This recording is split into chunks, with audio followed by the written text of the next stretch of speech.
Show, represented by Banks and Jones, Tennessee's trial attorney. Play to win, banksjones.com. The Dave Hooker Show. A presentation of Off the Hook Sports. Objective insight, expertise, top guests. Available on YouTube, Apple, Spotify, and the Off the Hook Sports app. Download now for free. Also available on offthehooksports.com. I compute and obey. Now to Dave Hooker. Ready. I just want it to be known that I don't take a challenge lightly.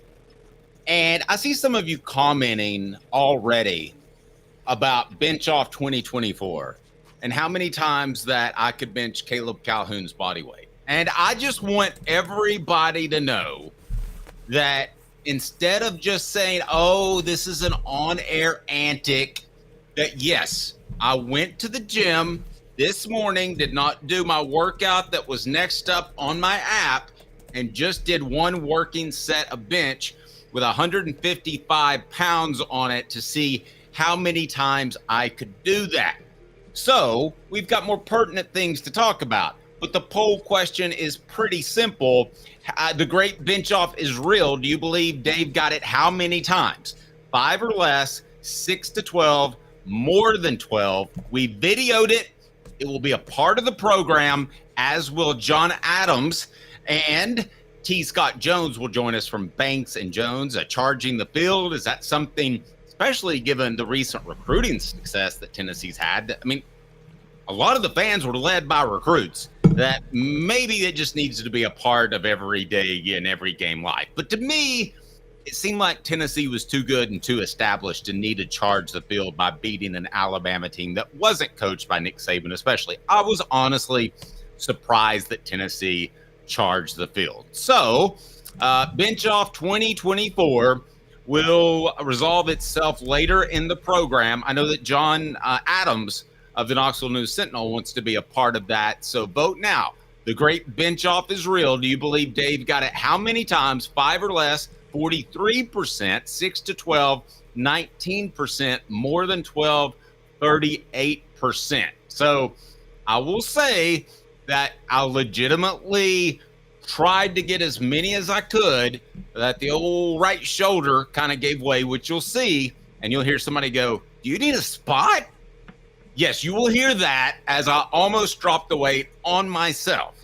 But we'll discuss that later in the program. So, Caleb, before we get off and rolling here with the great bench off that is now, do you believe that I got it 5 or less, 6 to 12, or more than 12? And for those who don't know, I haven't watched it either, but I believe it's 6 to 12. And by the way, yes, the reason I haven't watched it, spoiler alert, he didn't bench me, guys. Okay. And I know we had a lot of questionable things said by Dave yesterday about my girth and all those other stuff, but he did not bench me. But, I love that we got, Dave, you belong on 2009 Jersey Shore because, we got football to talk about, some good things. Dave's like, hey, bro, want to see how much I can bench? He's one of those guys now. Dave's one of those guys. All right. Hit the like button. Give us a thumbs up. If you haven't subscribed, please do so. And we'll talk some real sports, not my old rear trying to push some weight around. All right. What do they call me? Am I like the beta dude? Because I'm the coffee sipping, not interested in lifting dude. I don't know. I mean, you're in great shape. Everything's looking good with you. So, yeah. I guess I'm the elitist one, like a Tennessee fan. I know people are mad at me for that. Yeah. But Caleb created the YouTube short talking about how Tennessee was basically a union state. I don't think Tennessee is elitist, but East Tennessee was a union area. More hardcore union than the North in a lot want to look it up. I think people want to talk about me bench pressing more than they want to talk about. They want to talk about my muscles. I'm Dave. That's right, bro. They want to talk about my muscles, man. That's right. I watched a documentary called Bigger, Better, Faster about steroid use, and I just kind of looked at my wife, and I'm like, see, it can be done with responsibly. And she just looked at me like, you're an idiot. I mean, that's not going to happen. Let's get to the beginning of the program. Let's get to talking about sports and what it has to do with the University of Tennessee, because apparently the Vols are piping in crowd noise. At least that's what some Alabama people would have you believe. What the H? Brought to you by Banks & Jones, Tennessee's trial attorney. We're represented by Banks & Jones, T. Scott Jones, banksandjones.com. What the? What was he thinking? Release the hounds. The Dave Hooker Show. Keep cool. A presentation of offthehooksports.com.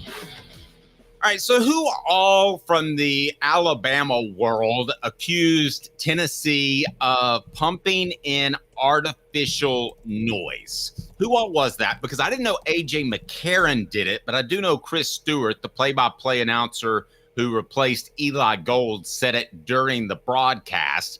And I want to get to the bottom of this in terms of this. Is this just sour grapes? Is this just grasping for straws? What is this, Caleb? But first, set the stage. Who all said it? Because what the H? Neyland Stadium doesn't need artificial noise. Period. End of discussion. Go right ahead, sir. Yeah, so Chris Stewart, the play-by-play announcer, said on the second play of the game, when Alabama got a false start, he goes, quote, 2nd and 6 is not what you're looking for, especially with the noise level being what it is here. And then he said, you've got 100,000 plus, and they also pipe in crowd noise as well, which was stupid. And then somebody later tweeted, I want to say this, it was a weird like Twitter convo, but Mike Wilson reported, of the Knoxville News Sentinel, reported quoted players or quoted people being to different stadiums, and the report was one guy said, I've been to places where they do pump in the crowd noise, but it's 100% legit in that building, legit in Neyland Stadium. That was Alex Eberle at the Knoxville Quarterback Club, Tennessee's tight ends coach. And I'm not sure where he's been that they pumped in crowd noise. I will give you this, that after the 98 Florida game, and we're going to have Philip Fulmer on the program later this week, what it's like to beat Alabama. Also, Tony Vitello is going to join us later this week as well. So Philip did tell me at one point that it was so loud in the 98 game that he somewhat believed a rumor that they had set up jet engines outside of the stadium. Okay. Wait, let's get through before we talk about. Okay, go ahead. Yeah, let me tell you how this all went down. So basically, somebody responded to Mike Wilson tagging A.J. McCarron and Tyler Siskey, saying, "I would love to hear your thoughts and weigh in on this on McCready and Siskey today." McCarron responds, 100% they do, saying that Tennessee does pump in crowd noise. Now, Elon Musk Twitter comes in with some community notes and drops in, there's no evidence to prove that sound has been pumped into the stadium or redirected toward the field at Neyland Stadium in the 2024 college football season. So A.J. McCarron just pulled that out of his you-know-what. Well, and let's add to this. I have been around Neyland Stadium enough to know that it would have been uncovered at some point. Now, we're not talking about the beginning of the game where they get all excited and play Rocky Top. We're not talking about third down for what?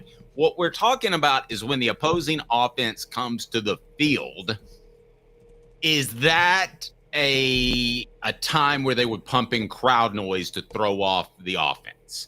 Now, here's why I don't even think it's debatable, because you have a unique situation with Neyland Stadium. And I said this before. Is Oregon allowed, especially given that they have 70,000 people instead of 100,000, I think it's like 68,000 or whatever. Sure, it's loud.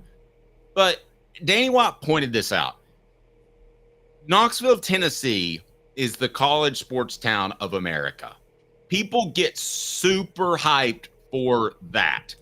Tennessee also, it's a perfect scenario for a super loud stadium. We know the stadium's built vertical.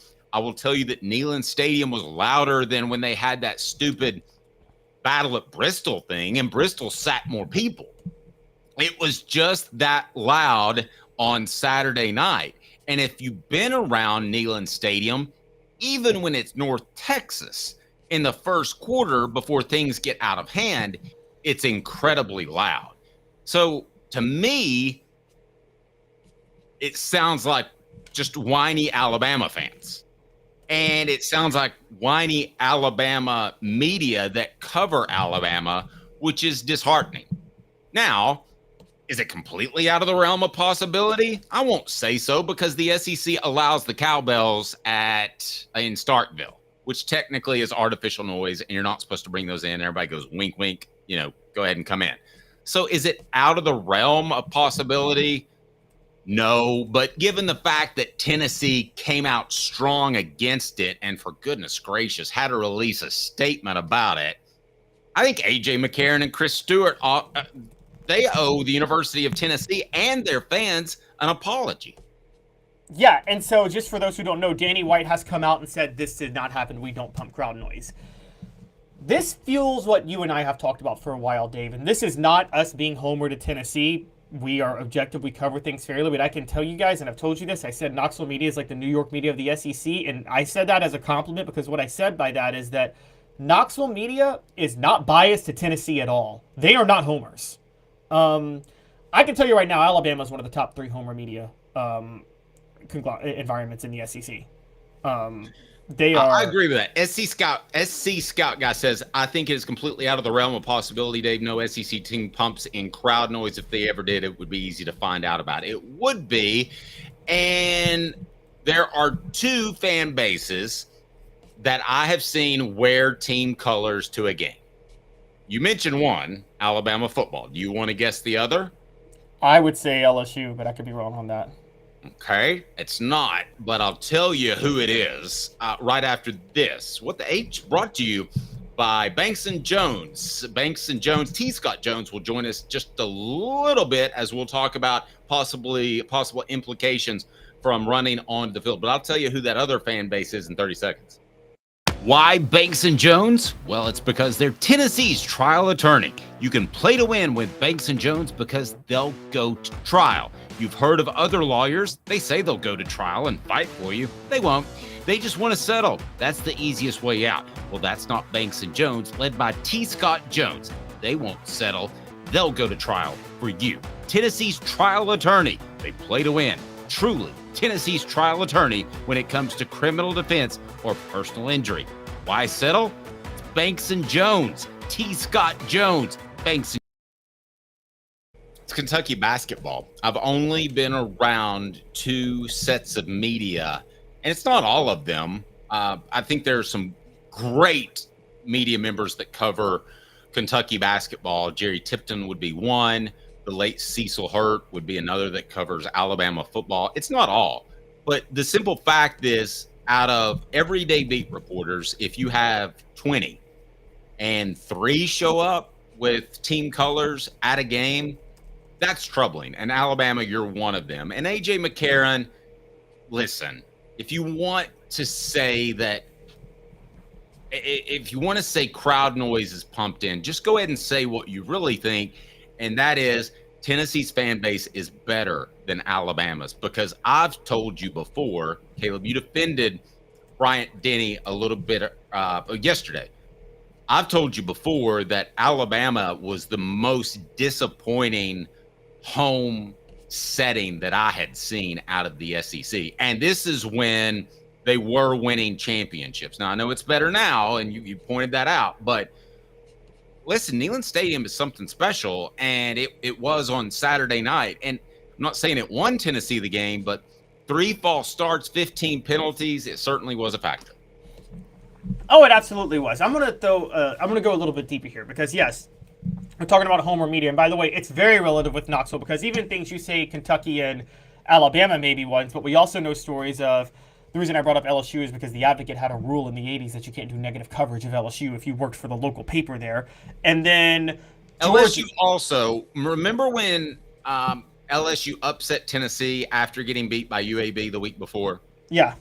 I will say this. On the front of the Advocate on a game day, a Saturday, there was a picture of UAB waving the flag, and Tennessee and LSU were supposed to play that night. That was homerism to stoke the... That was to motivate the players. Right. Yes. Agreed. And the fan base, for that matter. And I know from John Adams and Jimmy Himes, they were told that you couldn't write negative stuff about LSU, which is part of the reason they ended up in Knoxville. Yeah, and then one more thing before I get to A.J. McCarron, then obviously the Larry Munson famous call with Georgia. I'm sorry, John Warden or Bob Kessling would ever make that type of call. We just stepped on their faces with a hobnail boot! I'm sorry, I mean, I'm going to say it. I feel like a radio person's not supposed to make that type of call. But that's just me. Now to A.J. McCarron, not only have some people are saying that McCarron's always hated Tennessee, he's a homer. I'm going to go further. McCarron's an attention whore. A.J. McCarron is the biggest attention whore in the history of SEC former players talking SEC football. This is a guy in a 42-14 blowout win in a national championship game, took a timeout to cuss out his center just so he could draw attention to himself cussing out his center. This is a guy who, after he left, the year after he left, Alabama lost a game and went on a radio show and trashed the culture of Alabama and basically said they're losing because they don't have me as a leader there. And this is a guy who, when Alabama gave up the kick six to Auburn in 2013, didn't walk off the field with his teammates, ran straight off the field to go hug his model girlfriend for the cameras. This is the biggest pathetic attention whore that is resentful of the fact that he won 2 national championships and no one gives him credit for it because, Dave, you and I could have quarterbacked those national championship teams. Yep. And he inserts himself into those situations. Someone brought up Greg McElroy. Yes, Greg McElroy was a game manager. He's not an attention whore, though. Greg McElroy is an actual analyst for ESPN and actually a lot of times gives good takes, even though we've attacked him for other takes.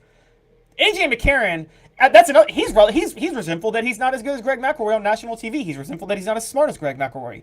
So this guy just wants to draw attention to himself in whatever way he can because he doesn't think he gets the credit he deserves for winning 2 titles at Alabama. So he's going to insert himself whenever he can to Alabama-related topics because he's just pathetic. All right, let's get to Tennessee recruiting as the Vols pick up 2 commitments. It's 4 downs as we talk about future Vols in the 2026 class. They were the ones who ran out onto the field first. It's 4 downs brought to you by Medicare Misty. 4 downs. 4 questions. 4 answers. The Dave Hooker Show. 4 Downs. A presentation of offthehooksports.com. All right, tell us what to do, Cooper Mays, as we always appreciate you, and we'll have the Vol Report with Cooper brought to you later today by City Heating and Air Conditioning. City Heat and Air, 50 years in East Tennessee. Integrity matters. Coop, what should people do that want to take part in the program? Oh, sorry, Coop. Try again. Cooper Mays here.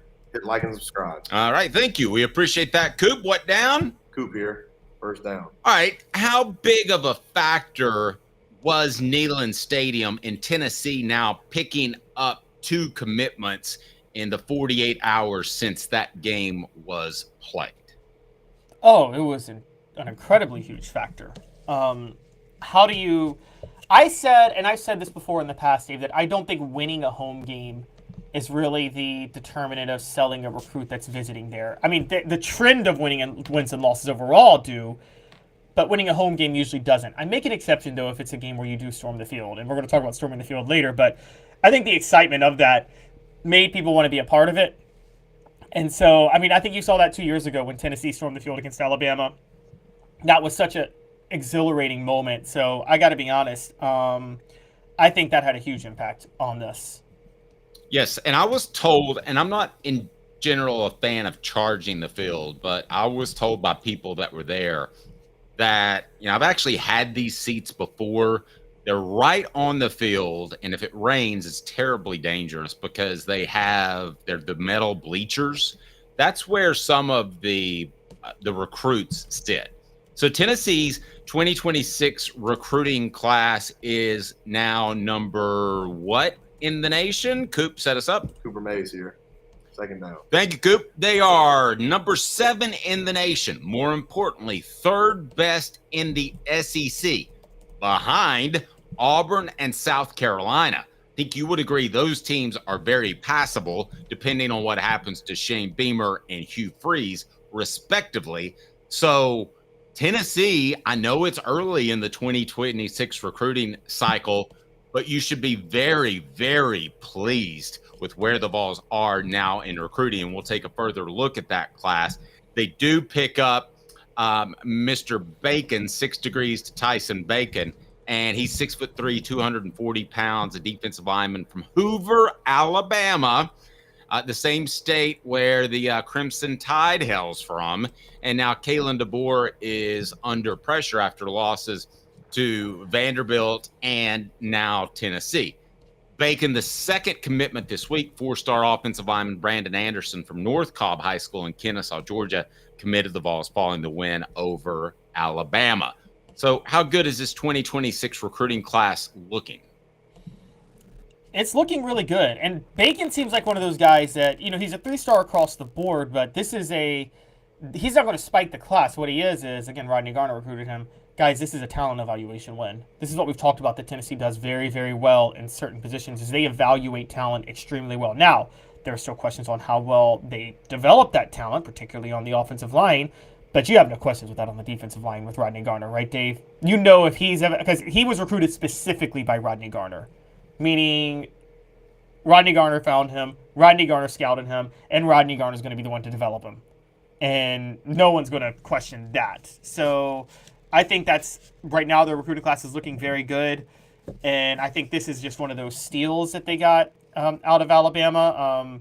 And Dave, by the way, we got to do the Butch Jones route. It's not that the Crimson Tide played there. The red team plays there. The red team. That he called them the red team, and it really motivated Alabama. So we have some breaking news as part of 4 Downs. It just happened. Tennessee could be on the verge of another commitment. 4 Downs Talking Recruiting, brought to you by Medicare Misty.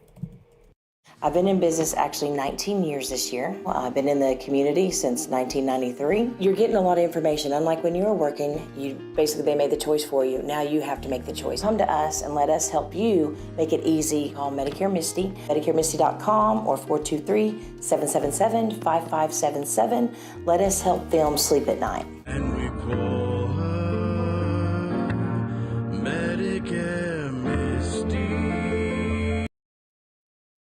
Tennessee center Cooper Mays here.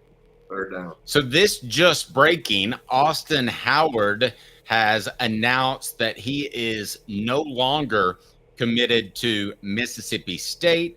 6'2", 226-pound linebacker from Bartlett, Tennessee. The 2025 class. Could this be a huge late pickup for Tennessee? He is a 3-star prospect.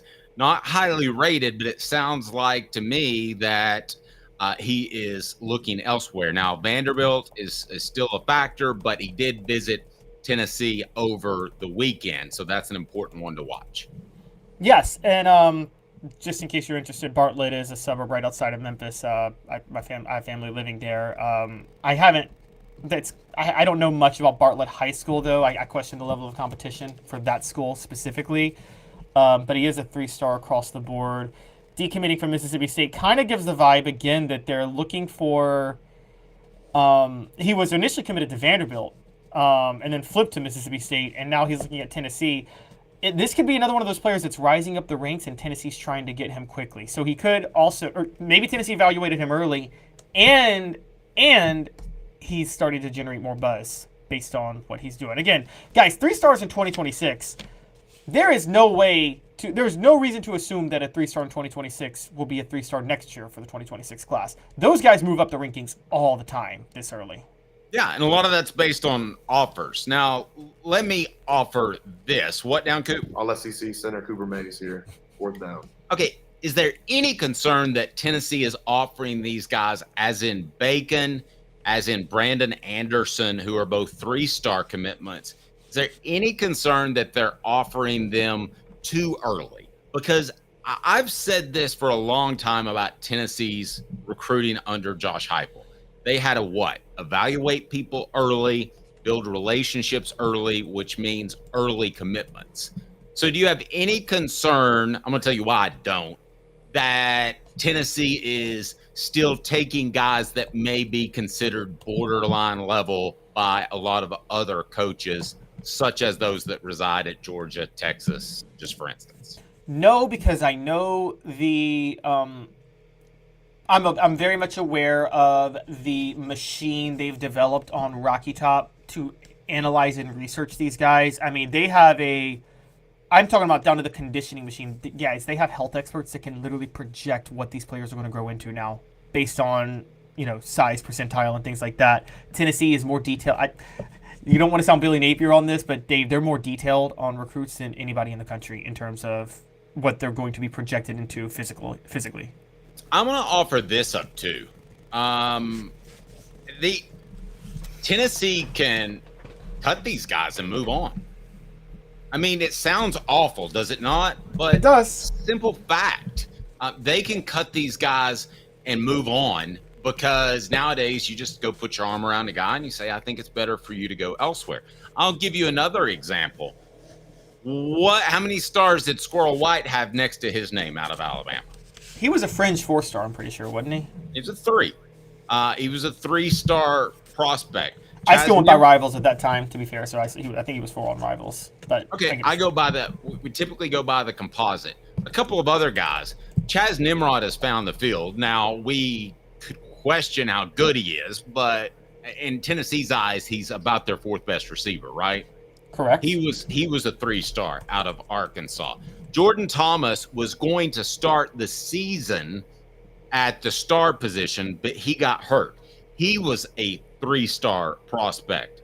Christian Harrison was a starter, 3-star prospect. Jason Jenkins has shown up again and again, 3-star prospect. So, Caleb, the proof, if you want to go back and look at previous years, that's just the 2023 class. I mean, they are hitting on about 50% of these 3-star guys, which is actually a really good level. I'm sorry, that was the 2022 class. So I'm going to go back to 2021 and pick up some guys. But to me, if you hit on half of your 3-star guys, that's a win.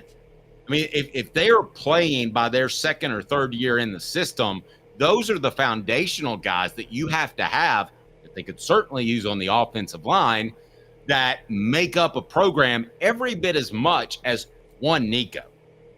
Oh, 1,000% agree. I mean, part of building a program is hitting on your 3-star guys. Dave, I don't need to tell you. I mean, you weren't covering Tennessee, but you were covering Tennessee by the time while this class was still playing. But the Fred White class, the 95 recruiting class, that was Fulmer's worst recruiting class in the 90s. It was also the winningest recruiting class in the 90s because he evaluated guys so well in that class. He hit some gems out of that class. And as a matter of fact, the best player in that class didn't even make the roster. Funny enough. Yep. Can I give you some more from 2021? Or are you referring to Brian Darden? Yeah, Brian Darden. Yeah. I've never ever heard as many people as high on a guy that didn't do anything. All right, here's some more 3-stars from the 2021 classes. Further proof that Tennessee is adept at offering people early that might be considered fringe SEC players. And anybody with a 3-star, to me, when you go into it, you consider them a fringe SEC player. How about Christian Charles? That guy's balling out now. He was a 3-star. Byron Young, he was a 3-star. He ended up being pretty good. Caleb, what did he do? Yeah, he's in the NFL. He was Defensive Rookie of the Year last year, wasn't he? Yes. Jalen Wright was a 3-star. How'd he do? He turned it out to be amazing. Okay. Thank you. I think I've proven my point. Hit like and subscribe and go ahead and give us a thumbs up. We appreciate that. Make sure you're subscribed to the channel. The potential issues with charging the field up next with T. Scott Jones, Banks & Jones, the show represented by Banks & Jones, Tennessee's trial attorney, banksandjones.com. In 2 minutes, it'll be more with Caleb Calhoun and me, Dave Hooker. We'll also have the results of the great bench off of 2024. How many times can I bench press Caleb Calhoun's body weight? And we have video proof right now. The question is 5 or less, 6 to 12, or more than 12. And I did as many as I can. All right, more after this, the show represented by Banks & Jones. I've been in business actually 19 years this year. I've been in the community since 1993. You're getting a lot of information. Unlike when you were working, they made the choice for you. Now you have to make the choice. Come to us and let us help you make it easy. Call Medicare Misty, MedicareMisty.com or 423-777-5577. Let us help them sleep at night. And we call her Medicare Misty. Now in its 45th year, the second and third generations continue Joe Neubert's commitment. His vision of what this business needed to be, we still try to live up to that. Joe Neubert Collision Center. Are you ready to get strong? At NFC, we offer top-notch weight training and functional fitness, so you can build strength and improve your performance. Join today at NFC1.com or stop by any one of our 7 East Tennessee locations. When the lights turn on and the game begins, you need a team you can rely on. Varner Ford in Clinton's strong lineup of vehicles is crafted with the same dedication and hard work that drives our community. Experience quality and value in this pre-owned 2024 Ford Maverick XLT all-wheel drive, $31,990. 23 Ford Expedition 4x4 Limited, $66,590. 2023 Ford F-150 XLT Super Crew 4x4, $47,995. Local you trust, pre-owned vehicles you can afford. Varner Ford, built for the game. Why Banks & Jones? Well, it's because they're Tennessee's trial attorney. You can play to win with Banks & Jones because they'll go to trial. You've heard of other lawyers. They say they'll go to trial and fight for you. They won't. They just want to settle. That's the easiest way out. Well, that's not Banks & Jones, led by T. Scott Jones. They won't settle. They'll go to trial for you. Tennessee's trial attorney. They play to win. Truly Tennessee's trial attorney when it comes to criminal defense or personal injury. Why settle? It's Banks & Jones. T. Scott Jones. BanksandJones.com. The Dave Hooker Show, represented by Banks & Jones, Tennessee's trial attorneys. Play to win, BanksJones.com. Who's this guy? Hello, wizard. The Dave Hooker Show, a presentation of Off the Hook Sports, YouTube, Apple, Spotify, and the free Off the Hook Sports app. Back to Dave Hooker. Love visiting with this guy as the show represented by Banks & Jones, Tennessee's trial attorney, BanksandJones.com with Caleb Calhoun. I'm Dave Hooker. It is T. Scott Jones, Banks & Jones. Counselor, how are you, sir? Oh, fantastic. I mean, what a beautiful day here in East Tennessee. So just proud to get an opportunity to join you, gentlemen. And I mean, we're going to talk about some interesting stuff. And obviously, we're coming off a victory over the mighty Crimson Tide. Yeah, what'd you think about that? Tennessee, I made the argument yesterday that it was the best 7-day period since 1992 when Tennessee beat Florida and Georgia in consecutive weeks. To beat Florida and Alabama in consecutive weeks, pretty hefty stuff. Absolutely. I mean, you know, stringing together success. And I mean, everybody at the end of the day, they've been complaining about, you know, it's not a blowout. Well, you know, Alabama's not Kent State and neither is Florida. And when you deal with situations like that at the end of the season, you know what we see? We see the W. Think about the 98 championship year. Think about the game at Syracuse. Think about the fabulous Sterner fumble and the gift to Arkansas. So perhaps we gave it back to them the week before the Florida game. But that being said, I mean, it's tough to play at that high of a level for that long. And at the end of the day, all that matters is the W. Yep, I guess absolutely. The equivalent would be Florida and Alabama counselor tried to take this to trial. And they lost. Yeah, absolutely. Absolutely. You know, I mean, no points for second place with regards to that. So, I mean, you know, it's like a drag race. I mean, there is no consolation trophy. This isn't AYSO soccer. We don't pat you on the head and say, you know, good job. I mean, I think we got way shed of that champions of life mantra. I mean, I'm way done. You know, hey, Butch, we enjoyed the cigar, big boy. I mean, how's life working out for you? Absolutely. All right, so let's get into this field charging thing. What are your thoughts on that? Just as a fan, I think it's exciting, but now the SEC levies fines against your school, and they've done that before. Let's just go in with a kind of a broad scope and give me your thoughts on charging the field. Well, I looked up a couple of things, in preparation for today's show, and I'm looking at, the original, if you will, charging the field SEC sanctions. They originally came down in 2004. They were modified, increased penalties in 2015, and then subsequently in 2023.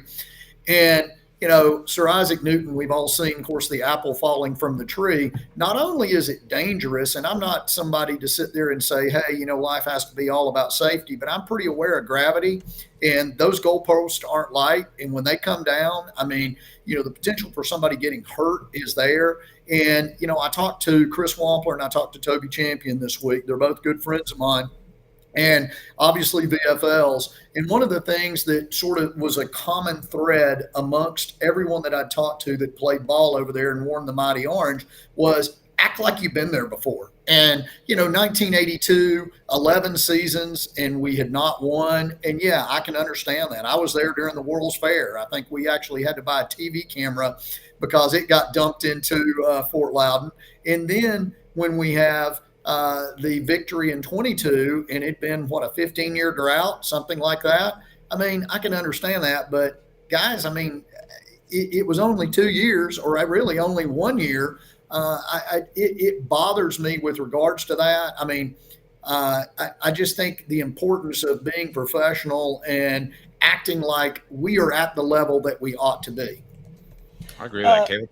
Yeah, Counselor, I want to even go a little deeper on this because I have a very strong hot take opinion on this that a lot of fans, even of our own, didn't like when I said this about the Alabama receiver Jameson Williams a couple of years ago, which is I say this. If you're a fan and you willingly step onto the field, your rights end. And I don't believe that there should be any protections for a fan that may get cold-cocked by a player if they're on the field and the players are walking off the field. What are your thoughts on that? I agree too. You're assuming the risk when you get on there. We've seen situations where fans have gotten on the field before the game was over, and you had folks approaching the end zone, things of that nature. And when you basically trespass, because you're a trespasser when you're actually on the field, you're no longer a invitee. You're not a commercial invitee. You didn't pay your fee. Your fee does not encompass actually getting on the turf at Shields-Watkins Field. So, I guess it would be the delineation between Neyland Stadium and Shields-Watkins Field with regards to actually stepping on there. So I think you sort of take your life in your own hands when you do that. And, it just concerns me because somebody eventually is really going to get hurt. And then, we saw it happen with Vanderbilt and the Alabama victory. And then, of course, Arkansas. I get it was a pretty big thrill for the Razorbacks, a couple of weeks ago with regards to us. And then, Caleb, it posits the question, can we just go ahead and have Arkansas write the check to Alabama? Because, why don't we just cut out the middleman? And because, under the SEC rules, and a lot of folks think, oh, that money goes to the conference. It only goes to the conference if it is a non-conference game, i.e., we're playing Oregon and we beat a team and we tear the goalpost down. But when it's a conference game, it actually goes to the opposing SEC team. Well, let me ask you this. So if somebody came to you and they said, I've heard about you on Off the Hook Sports, and I think you're the best lawyer ever. And I just wanted to say to you that I charged the field, and an Alabama player punched me in the mouth, dislocated my jaw, blah, blah, blah. It was awful. It's terrible. I want to sue them. What would be the first thing out of your mouth as far as legal advice? I'd probably go, here's your sign. You made a bad decision with regards to that. I'm sorry. I've got a sign behind my desk at the office when I'm physically in my office and says, you can't fix stupid. And, everything seems like a good idea and it's all fun and games till somebody gets hurt. And so under that set of circumstances, I think you've sort of assumed the risk. I guess everything would have to be, looked at in perspective with regards to what was done. But, it is a contest, and it is a contest of wills between two universities. You don't have any business on that field. And we also look at the conduct of the fans. They've talked about, and let's draw a parallel, the Texas-Georgia game, right? Y'all saw all that stuff hit the field with regards to the call. And regardless of whether or not you feel the officials got it right or wrong, I mean, you start throwing debris upon the field, you start impeding the athletic contest. I mean, honestly, I think everyone that threw one of those bottles or one of those items on the field, hearkening back to Lane Kiffin and the golf ball and the mustard, that's all kind of funny now because nobody got hurt. Well, it's not really funny because somebody's eventually going to get hurt. And I think, honestly, that if they can identify you and you did it, just like what the SEC is talking about with the Texas-Georgia situation, you ought to be banned from those athletic contests for at least a year for your first offense. And then if you cannot conduct yourself in a manner suitable to be an SEC fan, then perhaps you need to stay home. I mean, that's just the way it ought to be. I agree. Counselor, quick, interesting point on that. We all remember the great Malice at the Palace Pacers-Pistons brawl of 2004 where Ron Artest went into the stands and beat up the wrong guy, but they wanted NBA players charged in that, and the AG in Michigan at the time looked at it and was like, no, the fans were the instigators, and he charged all the fans and not the players for the incident. And my thoughts to you are, I want to know what your thoughts are. Should there be, you brought up trespassing. What about even like rioting charges? Aren't these borderline riots? I mean, you are destroying property, aren't you, when you run onto the field and tear down the goalpost?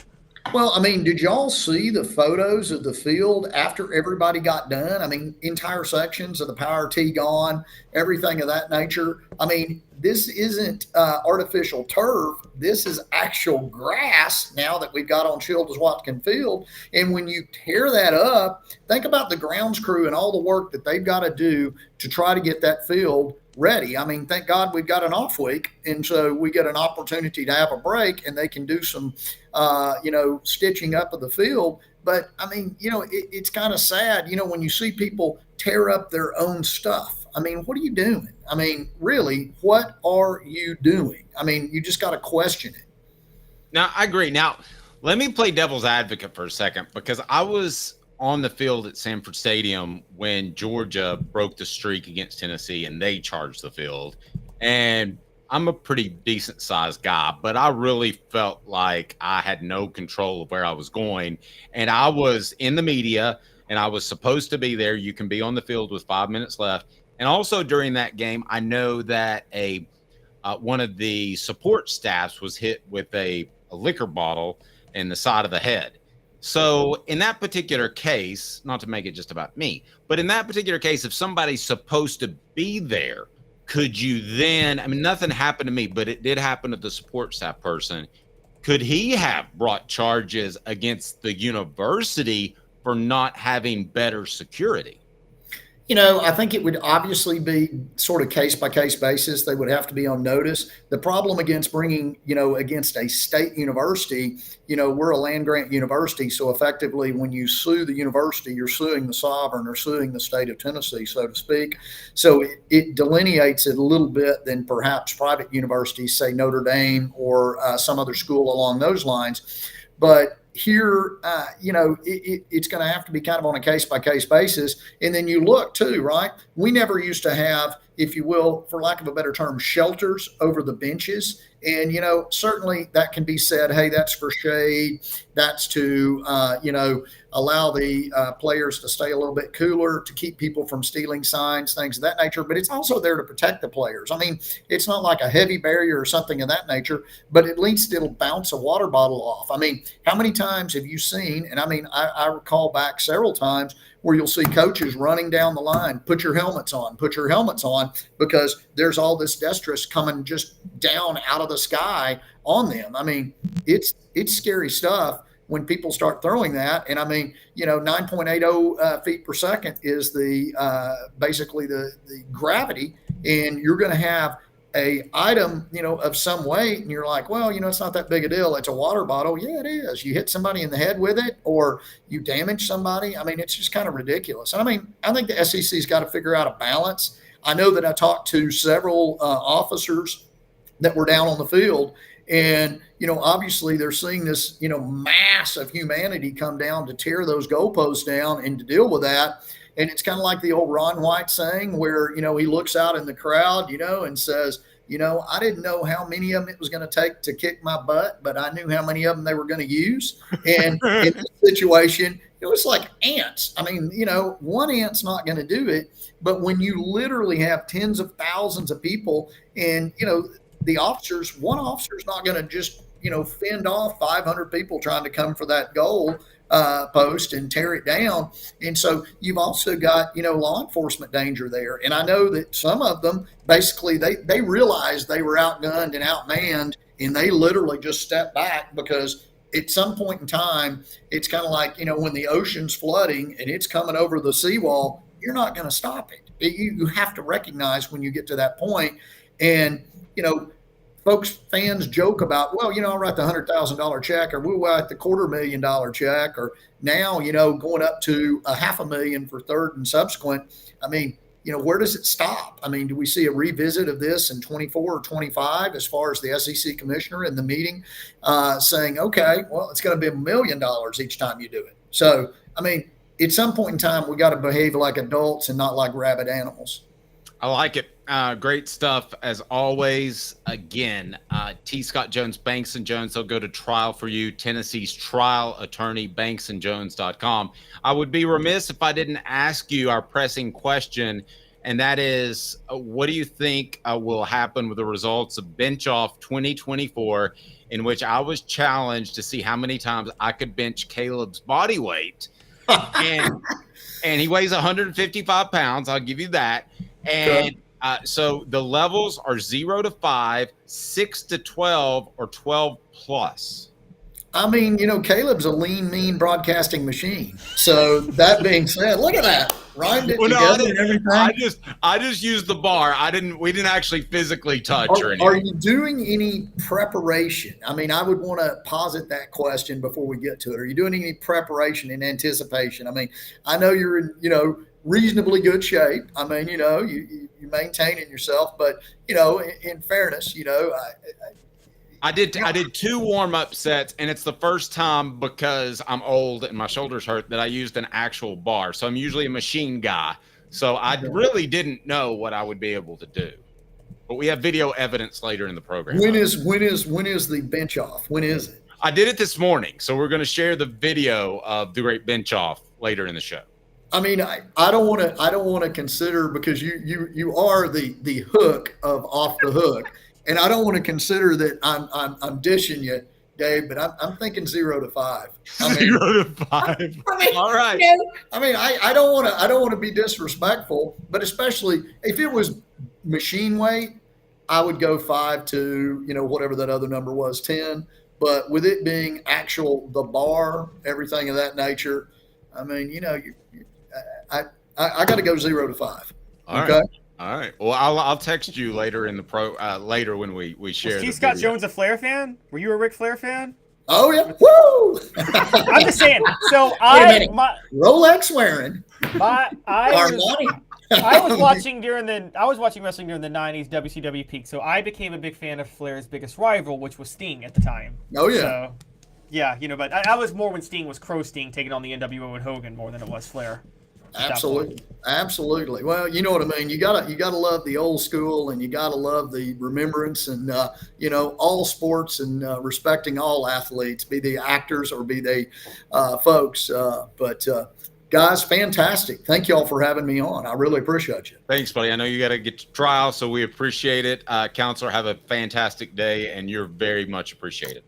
Thank you. Appreciate you guys. Thank you. Bye-bye. T. Scott Jones, Banks and Jones, Tennessee's trial attorney, banksandjones.com. So he's going with 0 to 5. All right, it's time for the stat of the day, and it's brought to you by our good friends at Work Trucks. Work Trucks, all about trucks that are actually available, trucks that help you maximize your profits by having the right work vehicle. Now, time is money. The perfect work vehicle doesn't break down, has all the space to carry what you need. That's what Work Trucks is intent on offering, while other dealerships just can't do it. Contracting is about time. Work Trucks saves you time, less back and forth trips, and trucks that pass the highest standards to be put to work. The process is also quick and easy when choosing a vehicle for work trucks, cargo vans, utility body trucks with an app-pod work bodies installed, pickup trucks of all sizes, and anything special like cranes or dump trucks. No dealership run around work trucks. If you're a contractor, you need to know work trucks, and that's a fact. Service industry, remember work trucks. Clinton Highway in Knoxville, downtown Birmingham. For the entire inventory, you can look right there, worktrucksllc.com. Don't risk chancing your future in business on the wrong piece of equipment that burns your time. Work Trucks with an X, LLC.com. They'll find the perfect truck, fit your needs to a T. Proud supporters of the Tennessee Vols. Caleb's stat of the day is? Oh, this is a good one. You ready for this? Yes. Josh Heupel has more wins over Alabama than Kirby Smart and Lane Kiffin combined. He has 2. So Kirby Smart has 1? And Lane Kiffin has 0. Josh Heupel has more wins over Alabama than Lane Kiffin and Kirby Smart combined. By the way, Lane Kiffin has faced Alabama for 4 straight years since he took over in 2020. Kirby Smart faced Alabama in 2017, 2018, 2021, twice, 2023. And this year, he's 1-6 against Alabama. Lane Kiffin is 0-4 against Alabama. They're combined 1-10. Josh Heupel. Who do you think Lane Kiffin was rooting for in the Tennessee-Alabama game? Because he's a college football fan. He stopped his press conference in the middle of it when Vanderbilt beat Alabama. So who do you think he was rooting for? I think Lane Kiffin, well, he was probably thinking about what's best for Ole Miss in that moment. And he was probably rooting for Alabama because Ole Miss plays Alabama, don't they? So he needs the schedule strength more than anything. You guys can correct me on that, but doesn't Ole Miss play Alabama this year, or am I just... Well, why don't you Google it real quick? Who do you they think actually don't. Kiffin, who do you think Lane Kiffin was rooting for, Alabama or Tennessee? I think he was rooting for Tennessee. Actually, no, I take it back. He was still rooting for Alabama, but for a very specific reason. Look, Lane Kiffin's thinking about what's best for Ole Miss and to get into the playoff, and you need SEC teams eliminated for that. Alabama beating Tennessee, I think you and I both agree, would have eliminated Tennessee, right? But Tennessee beating Alabama doesn't eliminate Alabama because Alabama has the Georgia win in their pocket. So Lane wants bubble teams to lose for the college football playoff, as any coach would at Ole Miss at that point. So he was probably rooting for Alabama. Because they would knock Tennessee. Well, but didn't Tennessee just knock Alabama off the bubble? Alabama has the Georgia win in their back pocket. Alabama could withstand 2 losses way more than Tennessee could. Because Tennessee doesn't have a quality win on their resume right now without Alabama. So that poll question is up now. Who do you think Lane Kiffin was rooting for, Alabama or Tennessee? This day in Tennessee football history, brought to you by Double D Piping in 30 seconds with Caleb Calhoun. I'm Dave Hooker. Double D Piping provides full-service fire protection on any scale. From residential homes to government facilities, we can assist any customer through design, fabrication, installation, inspection, and demonstration of fire suppression systems. With 30 years of service across 5 states and a full staff with over 40 years experience, our quality can't be beaten. Don't get caught watching what you could have prevented. Call Double D Piping, the absolute best. All right, this day in Tennessee football history, or Tennessee sports history, I should say. What is it, Caleb? Well, can I, this is a funny stat of the day, but I saw it on Twitter, so I have to say it. But somebody said that Ryan Williams is the youngest wide receiver ever to get worked by Jermon McCoy for a whole game. Thought that was funny, so I just had to throw that in there. But did you know he's just 17 and Billy Napier's detail-oriented? Yes, exactly. Golly, the media will just gravitate toward some things and drive it into the ground. Did you know that Butch Jones lost to a 17-year-old quarterback who threw for over 300 yards against his secondary in 2016? Yeah, happened. Jake Bentley for South Carolina. Look it up. Is that a stat? Is that the stat of the day? By the way, didn't we all think Jake Bentley was going to be like generational good? Like his dad because of what he did to Tennessee. The only thing we forgot is he was doing it against Butch Jones. All right, so this day in Tennessee football history, though, goes back to what would seem like an insignificant win, Dave, but it was a very, very significant win. On this day back in 1988, the year I was born, Tennessee traveled to the Liberty Bowl and beat Memphis State 38-25. Any idea why that game was significant? No idea. Tennessee was 0-6 at the time. That win sparked them winning their final 5 games and then turning it around the next year to go 11-1 and win the SEC, which ushered in the successful 16-year period of the modern era of the former Majors era. But it started with that Memphis State win that was the first of a 5-game winning streak to close out the season, right after Johnny Majors just fired both his coordinators in the middle of the year. Hey, as a Memphian, would you like to have Memphis on the schedule? Tennessee play Memphis? I personally would, because it'd be great for our show, because I know quite a few Memphis reporters that we could bring on that'd be great with us. But like, if you're Tennessee, you don't play that schedule. You don't play that game. Well, you'd think it would just benefit Memphis. I would definitely tie it together with basketball. Now, Rick Barnes doesn't want to play Memphis right now because of the issues he's had with Anthony Hardaway, but I believe that you would want that series eventually, and I think it would help Tennessee more in basketball than it would help Memphis in football. That's highly debatable. With Caleb Calhoun, I'm Dave Hooker. John Adams will visit with us next. And at one point, to tie in this day in Tennessee sports history, it took a massive change to go from 0-6 to that team finished, I believe, Caleb, 5-6. What they changed was in the middle of the season. They went from a 3-4 to a 4-3 defense, replacing the late Ken Donahue. So that's a little bit of a history for you. Now, there were times during this season that a lot of people thought you had to do something drastic with Nico Iamaleava. That's not the case. I believe that Nico still has a better shot of winning the Heisman Trophy than even Carson Beck. We'll talk to John Adams about that. We'll also talk to John about Tennessee doesn't have to be great offensively. They just have to be consistent. You're in the hunt now. Just don't show up like a Texas did against Georgia, who was clearly more ready to play. 2 minutes, hit the like and subscribe button, take a peek at our poll question, and vote when you would like. Who do you think Lane Kiffin was rooting for, Alabama or Tennessee? It might be Alabama, because if the Tennessee job ever opened up, he thought he could get it. He couldn't. Off the Hook Sports, 2 minutes, John Adams with the Knoxville News Sentinel after this. Stay tuned. Sports Treasures in North Knoxville is one of the South's largest sports cards and memorabilia dealers, featuring over 10 million sports cards from vintage to modern. Sports Treasures carries a full line of hobby boxes, singles, autographed memorabilia, Tennessee Vol collectibles, fan cave decorations, and so much more. See a museum full of collectibles at Sports Treasures, 4819 North Broadway in Fountain City, and Sports Treasures on Facebook. Sports Treasures, where the real sports fan goes to shop. Community banking is about location and much more. It's about family. We reside in your community. We are a part of your community. At Commercial Bank, our commitment extends beyond the walls of our branches.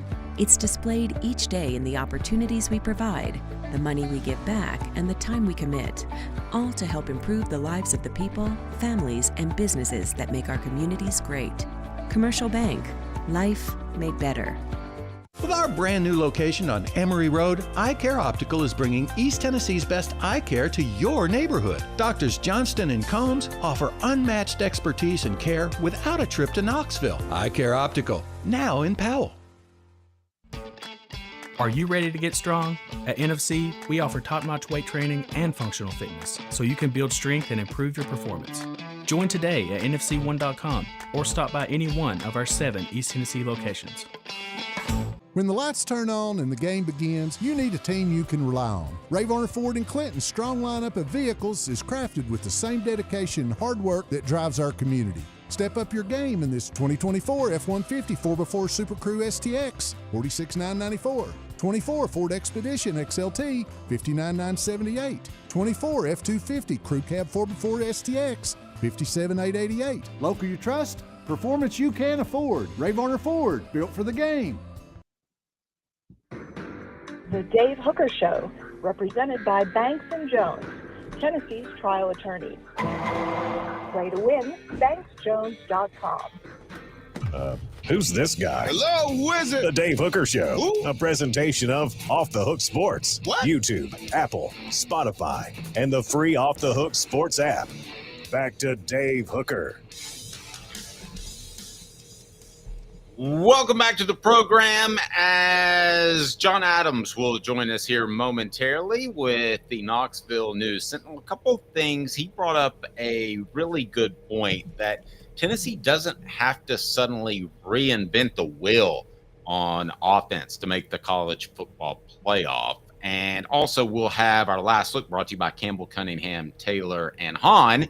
And we'll do football IQ, which I think Caleb and John get a little too giddy about making fun of coaches' intelligence. I find it very off-putting and mean. Chattanooga Mortgage, congratulations. Your home search just got easier. Buying a home in Chattanooga has never been easier. Chatmortgage.com, chatmortgage.com. It's chat with 2 T's at chatmortgage.com. All right, so go ahead and get on board now as we want to visit with John Adams, who will join us in just a second. But Caleb, I'll ask you, does Tennessee have to have any major sort of change offensively to make the college football playoff, or are they good enough right now to make the college football playoff? Well, I think their schedule may keep them good enough right now, but if they want to be an actual college football playoff caliber team and not just one that makes it, because there's a difference, I think they would have to change a little bit. They need to do more stretch run plays because they got lucky. Alabama does not threw in some 3-3-5 looks, but they kept that base 4-2-5 in there. Those stretch run plays are the only way to keep the linebackers honest in this 3-3-5. And I know that's not what Heupel likes to do. He wants to go vertical. He wants to, his goal is the running back take the ball between the A and B gap and just gash guys constantly. But you're going to have to do some pulls from the tackles if you're really going to make the 3-3-5 work, or the scheme against the 3-3-5 work.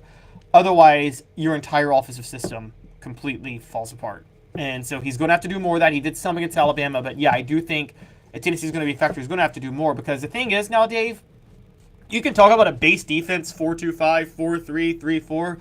The truth of the matter is so many defenses are multiple now, and there's so many edge rushers that could play linebacker or up on the line at end that I would honestly venture to say it's not hard to switch to a 3-3-5 base defense for some of the better defenses in college football on a 1 week out. Do you worry about other teams pulling out that 3-down look? Oh, yes. Again, look, you guys can hate him all day, but Jeremy Pruitt started it. He's the one that said there's not much difference between playing with your hand in the ground or hand in the air. And what a lot of coaches are doing now is they're just saying the guy who would be the other end, we'll pull him back and we'll have like a smaller linebacker there instead. And he's more of a James Pierce type. A 6'4", 240. No, not as good as James Pierce. Let's be fair on that. But, I'm worried about that if I'm Tennessee. And, again, the way to counter that is to pull on some stretch run plays. Now, part of stretch run plays involves tight end blocking, and I think there's a question about whether or not the tight ends can actually block in the system. I think there's some questions about Holton Staes and Miles Kitzelman. But you would think a guy like John Campbell, you pull him to the outside, he should be able to knock down any linebacker trying to tackle a running back, shouldn't he? Yep, fair. In retrospect, does Tennessee miss Jacob Warren or Jalen Wright more? We would have said Jalen Wright before the season, no doubt, right? They miss Jacob Warren more. And that's all due respect to Jalen Wright. But, look at Dylan Sampson and what he's done. So I think it's more they have to change a little bit of their offense. They do. I don't think it's significant. A lot of it is execution still. You hate that. I'm sorry, I hate saying that because that's what coaches say when they say it's not my fault, right? Well, we just didn't execute today. Code for, I called a perfect game and my players let me down. You might as well say that, right? I don't think there's any argument that Josh Heupel called a great game because if you look at the 3 deep balls, I would argue they missed against Alabama, they got them open. For whatever reason, whether it was timing or Nico was off downfield, they just didn't connect. And like you mentioned in our post-game show, Last Look brought to you by Campbell, Cunningham, Taylor, and Hahn. It changes the whole narrative of that game if they hit a couple of those deep balls. I believe one was the Squirrel, one was the Nimrod, and I thought the ball should have been kept in bounds with Brazel. Yeah, no, I agree. The only reason I say Josh Heupel may have been questionable with his calling against Florida is, again, he didn't neutralize the 3-3-5. So some of those blitzes that had Nico seeing ghosts came from Florida using that. Now, they didn't use it as much as Arkansas. Arkansas just stayed in that base formation the entire game. But they used it some, and Alabama used it some. And I think part of that's leading to Nico seeing ghosts at time because you're not neutralizing it. Now, Alabama backed off a little bit because, again, the very first drive, they did those stretch run plays with Sampson. And that's why I said on the opening drive when Dylan Sampson fumbled, Tennessee doesn't need to worry. That was a fluke fumble. And the truth of the matter is they found a way to really neutralize what teams are doing against them. But they're going to have to do that more. They're going to have to adjust more.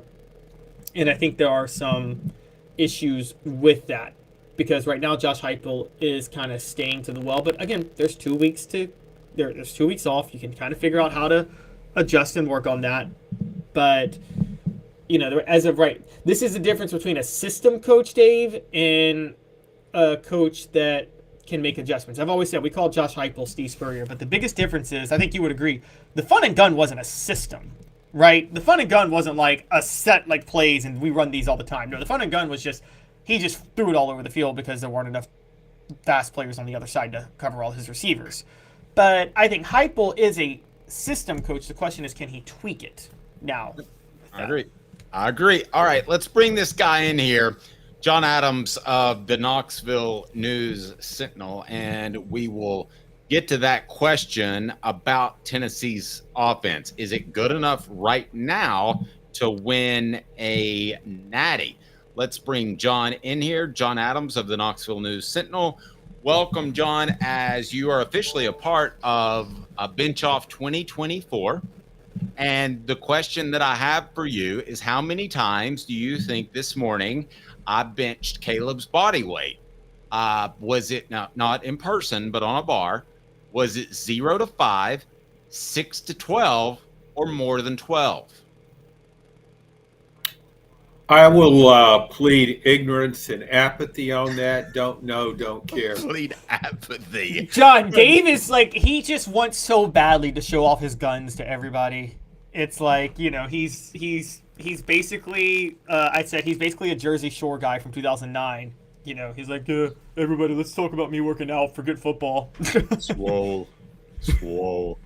Yes. Dave, seriously. Caleb's laughing about that, but you seriously need to work on that. You don't need to work on your biceps. Well, you need to work on what's going on up here.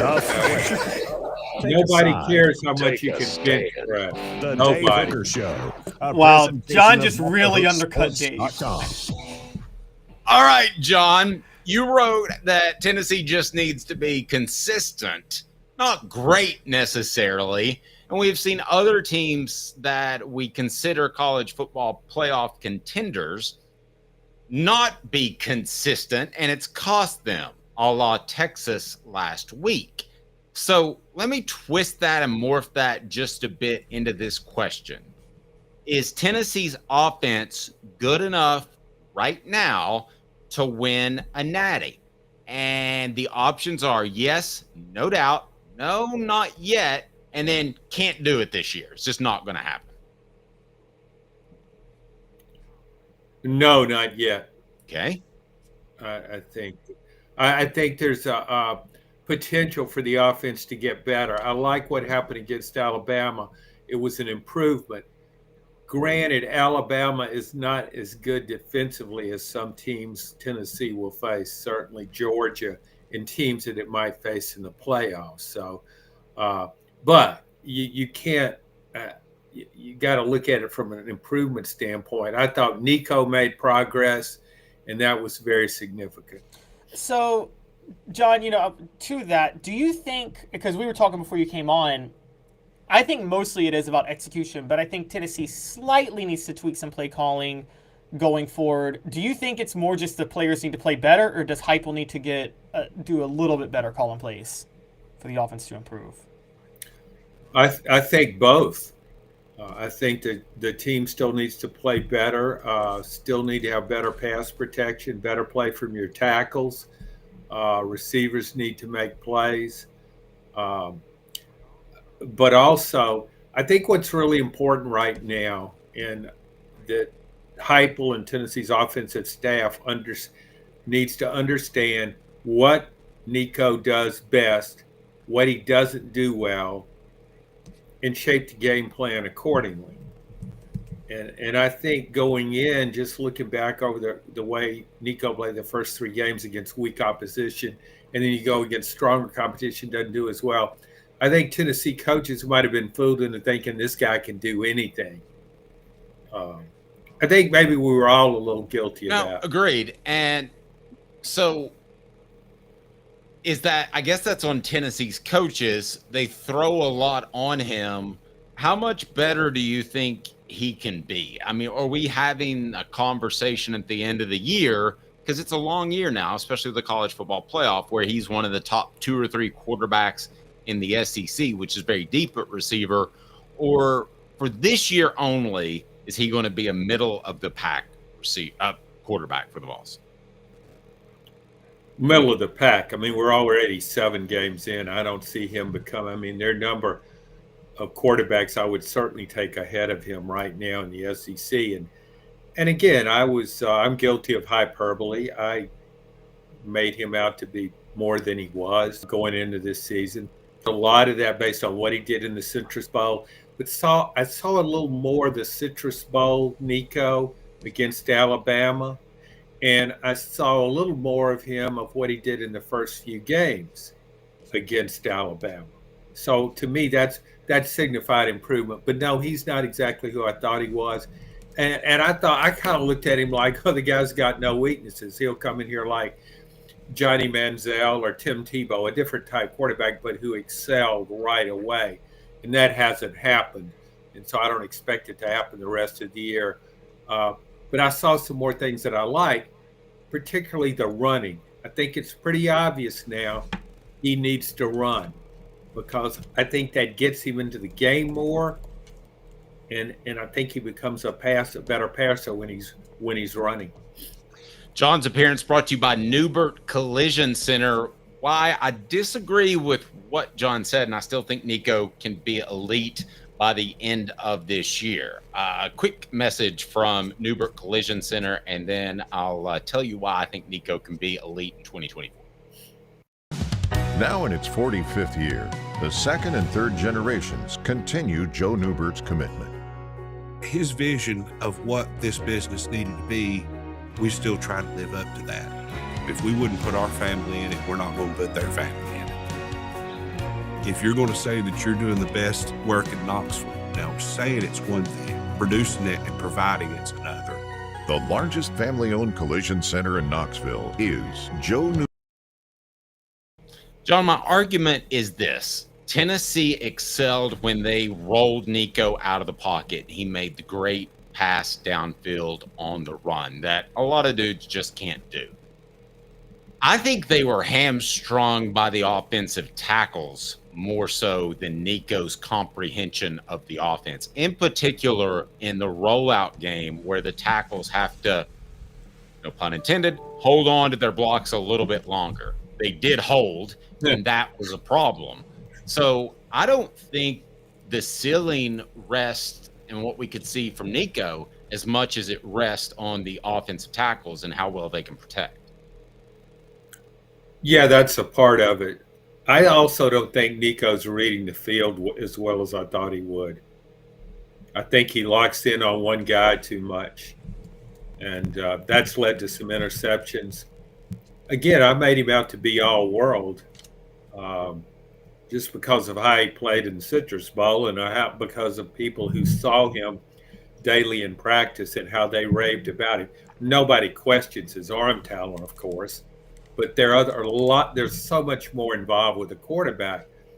And I just don't know. Now, you think when you roll out and you cut the field in half and you're not having to read as much, I think he'll be more effective at that.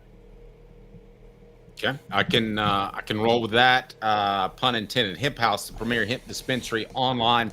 with a wide variety, great selection, and strict standards. Hemp House Chat with 2Ts.com. Hemp House Chat with 2Ts.com. Use the promo code HOOKED for 10% off. HOOKED for 10% off.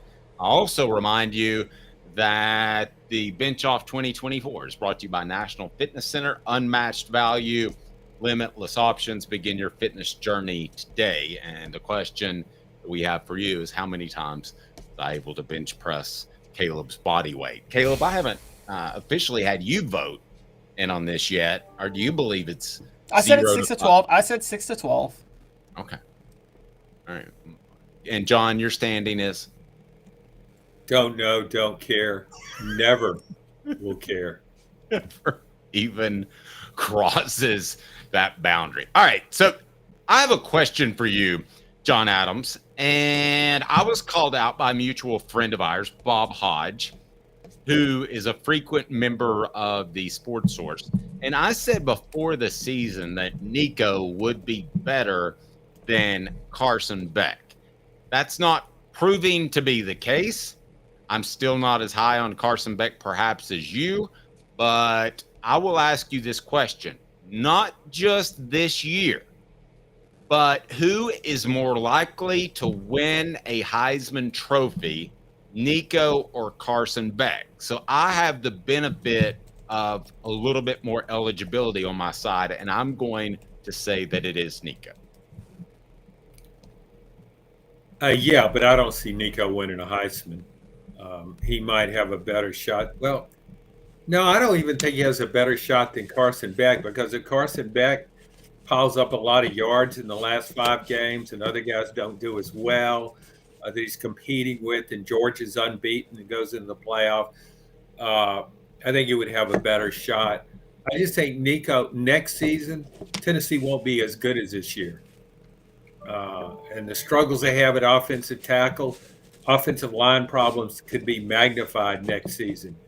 And you probably will, I'm sure you won't have Dylan Thompson. I would think he would go pro. What? Dylan Thompson. South Carolina. Did he play at South Carolina? There's a Dylan Thompson somewhere in my background. Yeah. John told me about 15 years ago, he said, names will start to rattle around in your head and you'll misuse them. And I was like, I'm not either. That won't happen. It happens daily.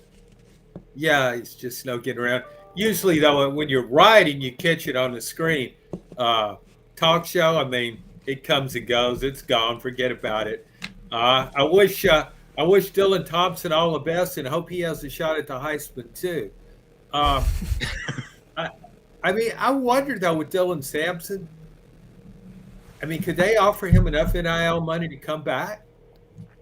At that position, I do wonder that. Go ahead, Caleb. Yeah, of course, he's got to look at it, too.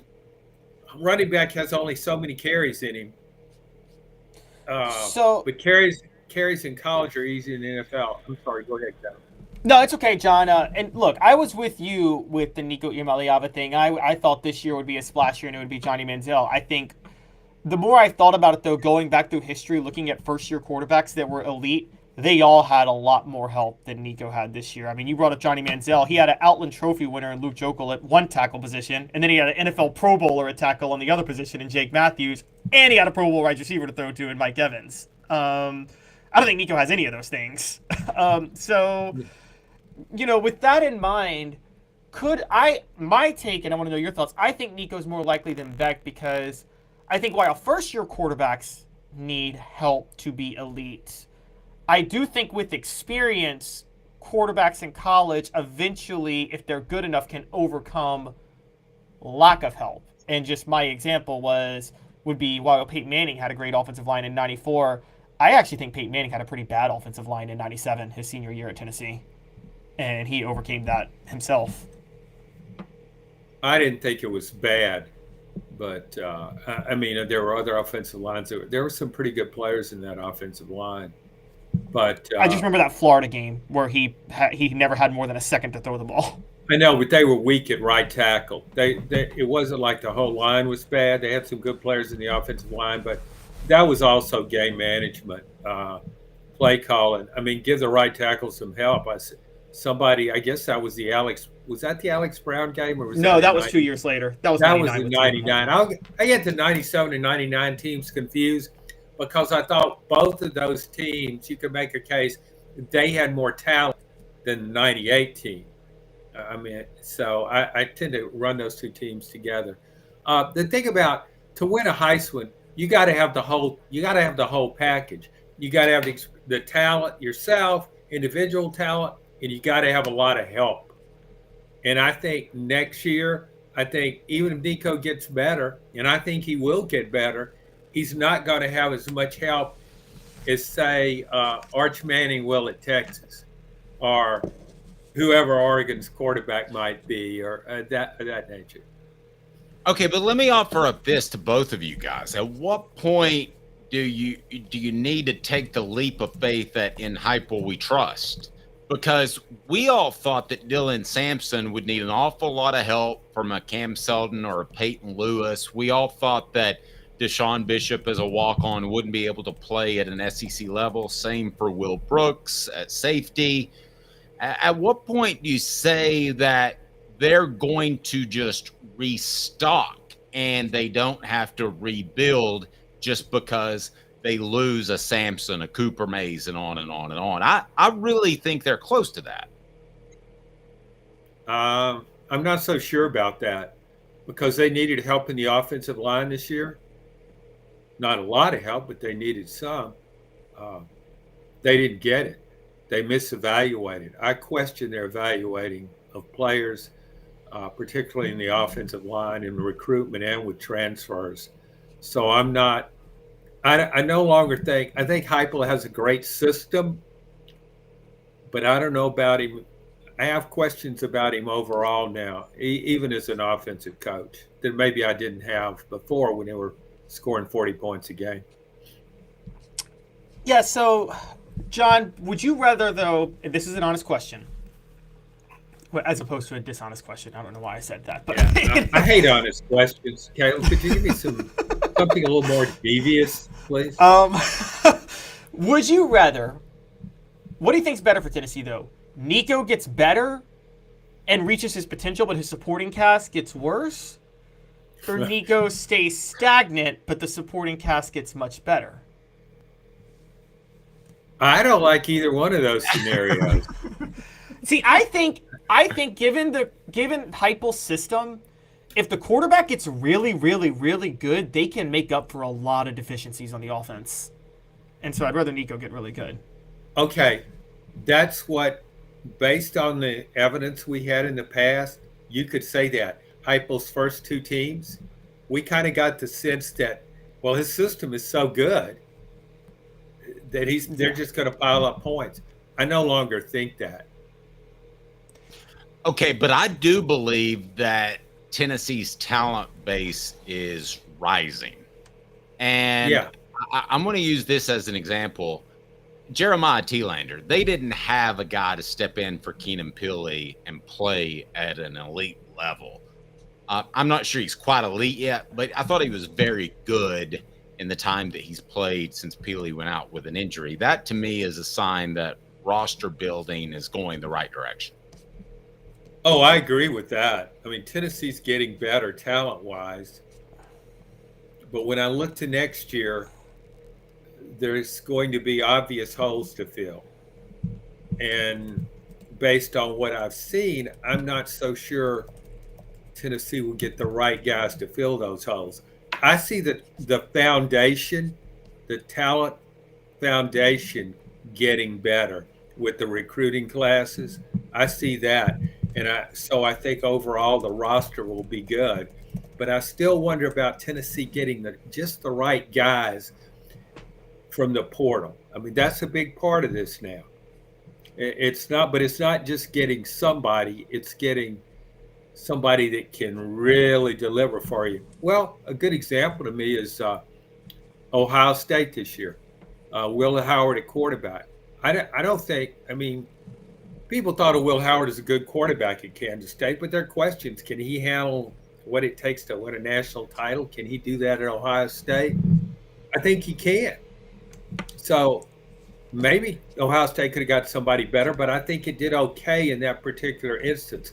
And also the fact that it got Caleb Downs from Alabama as a safety, that seemed to be a good strategic move. It was able to get pretty elite players. Now, Tennessee has gotten some good players. Peely's a good player. He just hadn't stayed on the field. He's been hurt the whole time he's been here just about. So I still wonder about that process. Can Tennessee get the right players to fill holes looking ahead to next year? But I no longer assume that Josh Heupel's system will conquer all. Fair enough. We'll take a look at some of those transfers. Two of the big names, and Peely and Brew McCoy, have been limited because of injuries. I think that's a factor. Listen, I don't think they hit a home run with Lance Hurd. I'll go ahead and tell you. At best, they really got a stand-up double at best. But yeah, I mean, you heard it here first. He's horrible. He was better. He was better on last Saturday than he was in the previous games. But yes, this is one of the biggest recruiting misses I think I've ever seen. He was a unanimous. Well, now 5-star. wait a second. Yeah, Can we all remember that he had an ankle sprain and that he was just coming back against Florida, and that he is still a redshirt freshman? I mean, come on. He's not who we thought He's not who we thought he was. And John knows this because he's from Louisiana. John, I've always said that 5-star Louisiana. No, I'm serious. Like, Louisiana kids are usually underrated in the recruiting services. Like, they're usually way more athletic than anybody even thought. Lance Hurd has not lived up to the standard of Louisiana high school football recruits that are 5 stars at all. Yeah, right now, he's a horrible bust. However, well, he is. I mean, I don't see what you plug him. You're supposed to plug him at left tackle, and he protects Nico with every fiber of his body. He doesn't do there. Go get him. There he is. He just doesn't have a genius enough coach like Les Miles to scheme him properly, guys. Well, I mean, he may get better. Go back to Darnell Wright. 5-star offensive tackle coming out of high school. He and who was the other one? Morris. Wanye Morris, yeah. Wanye Morris. Okay, 2 5-star tackles. And they both come in and start. Neither one's any good. Darnell Wright became a first-round draft pick, became an outstanding player. So just because this guy isn't that good now doesn't mean he can't get much better. And maybe next year he's the anchor of a questionable offensive line. I want to thank our friends at Peak IV Hydration, South Knoxville and Sevierville. Live your life to the fullest. Hydrate, rejuvenate, and elevate your health with Peak IV Hydration. You can go online, if we can drop that in the chat, and order their patch. You don't have to be there in person. That will help you with your hydration needs or energy needs. They're fantastic. You can order them online, peakivhydration.com. With John Adams and Caleb Calhoun, I'm Dave Hooker. Back with you in 2 minutes, as we also will have our weekly visit about coaching IQ, which is taking the nation by storm. We'll have the results of Bench Off 2024. And also, our Vols are locked to make the college football playoff. Bank on it, brought to you by Commercial Bank. Hang tight, 2 minutes. The show represented by Banks & Jones, Tennessee's trial attorney, banksandjones.com. Now in its 45th year, the second and third generations continue Joe Neubert's commitment. His vision of what this business needed to be, we still try to live up to that. Joe Neubert Collision Center. 2024 F-150 4x4 Super Crew STX, $46,994. 24 Ford Expedition XLT, $59,978. 24 F-250 Crew Cab 4x4 STX, $57,888. Local you trust, performance you can afford. Hi, I'm Rick Terry, and we at Rick Terry Jewelry Designs pride ourselves in the highest quality craftsmanship from a family-owned business here in Knoxville for over 35 years. At Rick Terry Jewelry Designs, we also take pride in being an affordable option for all your game day accessories, especially those fire opals. At Rick Terry Jewelry Designs, we want to be your jeweler every day and especially on game day. Go Vols! Hi, Mike Davis here with City Heating and Air, reminding you to always dare to compare. Our team provides quality local heating and air service, installation, and maintenance across East Tennessee. We use only the best equipment like American Standard heating and air conditioning for your residential, new construction, or commercial needs. Honesty, dependability, and customer satisfaction have been the cornerstones of our business since 1961. City Heat and Air. Dare to compare. With our brand new location on Emory Road, Eye Care Optical is bringing East Tennessee's best eye care to your neighborhood. Doctors Johnston and Combs offer unmatched expertise and care without a trip to Knoxville. Eye Care Optical, now in Powell. Double D Piping provides full-service fire protection on any scale. From residential homes to government facilities, we can assist any customer through design, fabrication, installation, inspection, and demonstration of fire suppression systems. With 30 years of service across 5 states and a full staff with over 40 years experience, our quality can't be beaten. Don't get caught watching what you could have prevented. Call Double D Piping, the absolute best in fire prevention. The Dave Hooker Show, represented by Banks & Jones, Tennessee's trial attorney. Play to win, banksjones.com. You're listening to The Dave Hooker Show, a presentation of offthehooksports.com. The internet is full of pictures of each and every one of you. Available on YouTube, Apple, Spotify, and the Off the Hook Sports app. Download now for free. Is there nothing you people can't do? Also available on offthehooksports.com. All right, welcome back to the program with John Adams and Caleb Calhoun. I'm Dave Hooker. If you would like more interaction with me and Caleb, and who wouldn't, then you can join Hooker's Corner. Also have an opportunity for just $9.98 to win our weekly prizes, which include the Celebrate 98 book and an Off the Hook Sports t-shirt, plus the monthly prize, which this month is a mini helmet autographed by Dylan Sampson. That's right, autographed by Dylan Sampson. So you just need to be a member of Hooker's Corner, and it's just $9.98 a month. Plus, you get increased recruiting coverage, which we love to bring you. Also, if you would like to be a free member, we encourage you to do that. You'll be a part of Rick Terry's Great 8 Garmin Challenge by just being a free member. Once we hit 8,000 subscribers, just around the corner, we will give away a Garmin worth over $1,000 thanks to Rick Terry Jewelry Design. They want to be your jeweler looking for affordable game day jewelry. The Fire Opals, a Tennessee tradition. They are just that good. All right, Tennessee, bank on it, is a lock to make the college football playoff. Bank on it, brought to you by Commercial Bank, member FDIC, life made better, CBTN.com. You had to go one way or another. John, which way would you go? Bank on it. Tennessee is a lock to make the college football playoff. I wouldn't say it's a lot, but I think it will make the playoff, but I wouldn't say it's a lot. Too much can happen. Tennessee lost to Arkansas. There have been too many upsets. We don't know who all might be tied with a 10-2 record. But yeah, I definitely favor Tennessee as a playoff team. Caleb? I'm 100% with Dave on this. Bank on it. They're going to make the college football playoff, and it's based on the rest of their schedule.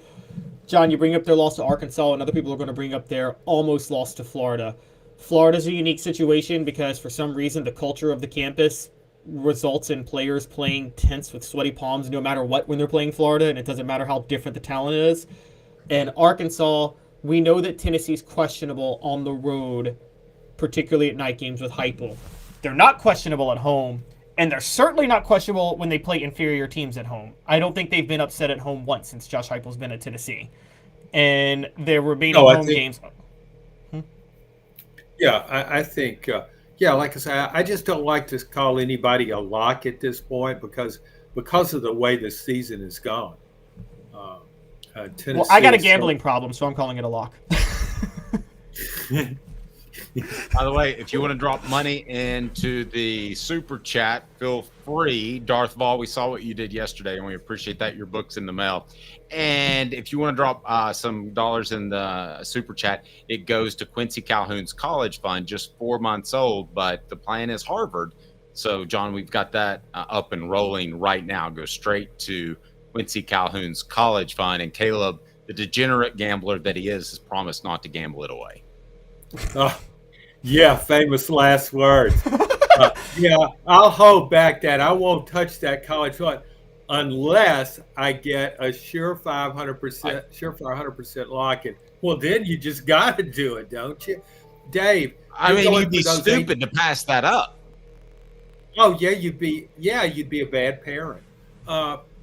You talk about you want to get that 8,000 subscriber, and you're going to give them merchandise. You're going to award some merchandise. I think what you ought to do, the 8,000 subscriber, whatever he weighs, you should bench press that. That's a good one. That's a good one. Do it, Dave. Yeah, Dave. You talk a big game. You talk a big game. Wait till Darnell Wright becomes an 8,000th subscriber, and he's got to bench press like 330 pounds. I could do that, but it would involve injecting myself with stuff. But I don't think is the right way to go. To the root of this, yeah, where I was just going to say with the so Tennessee plays Kentucky, Mississippi State, and UTEP all at home. I can just tell you guys right up front, they're not losing. All those teams are inferior to Tennessee, and all those teams are in Knoxville, so they're not losing those games. Say they lose to Georgia. They'll be 9-2 going to Vanderbilt, and the book out will be beat Vanderbilt in Nashville, and you make the college football playoff. I realize Vanderbilt just beat Alabama. I think Tennessee will have more of a home field advantage in Nashville than even Alabama did in Nashville. And I think because of the Vanderbilt upset of Alabama, Tennessee's not going to not take Alabama or Vanderbilt seriously, particularly with the fact that knowing that if they win that game, they clinch a college football playoff berth. So I think all of that together, I don't really see how it's possible that Tennessee doesn't make the college football playoff, honestly. Well, I didn't see how it was possible for Vanderbilt to beat Alabama. I mean, a lot of things I didn't think were possible have happened this year. That's why I would hold out and say, that there's a slim chance they won't make the playoff. But I certainly think they have a great shot at it. I'm never taking John with me to Vegas. John got married in Vegas. Really? Mm-hmm.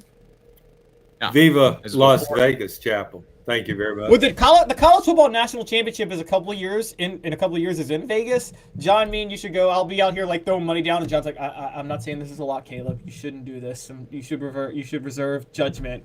And then I'm going to reserve judgment, and then I'm going to miss out on big winnings.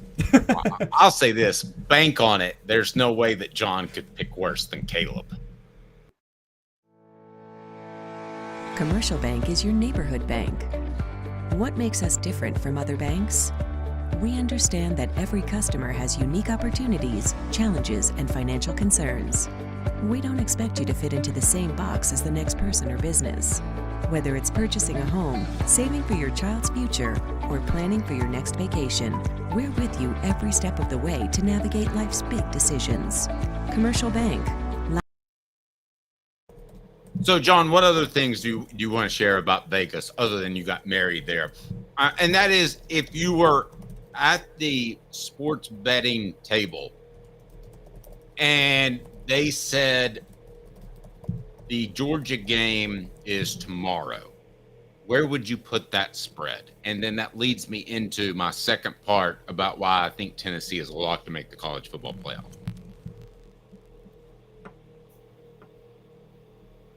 I would probably put Georgia as a 6-point favorite. Okay. Caleb, let me get your thoughts on that. I probably may give him an 8-point spread just because of Tennessee's offensive woes. But I will say this. Actually, Dave, give me your reasons on why Tennessee's a lock. And I'm actually going to give a hot take after this, too. I think I want us all to answer. Okay. I don't believe that Tennessee is going to get blown out by anybody with the defense that they have. So I think the one way that they don't make the college football playoff is that they get blown out by Georgia, embarrassed as they were a couple years ago. I don't think that's possible with this defense. I think they could lose by 8 to 10, but I don't think that they're going to get blown out. All right, I'm gonna say this. I want to know what you guys. What's likelier? Tennessee beats Georgia, or they lose any of their other games remaining on their schedule? I think it's likelier they beat Georgia. Honestly, I do too. In fact, until I saw Georgia against Texas, I thought Tennessee would beat Georgia. Wow, impressive. What do you think? Ask the question again, because I got confused. What is likelier to happen? Tennessee beats Georgia, or they lose one of the other games remaining on their schedule? Like, that is total bullshit. I could easily see them slipping up. I could easily see them slipping up and losing a game that they shouldn't. And I don't think they're going to beat Georgia. So, John, you said before Saturday you thought Tennessee would beat Georgia. Where do you stand on that now? No, because Georgia showed me the championship Georgia.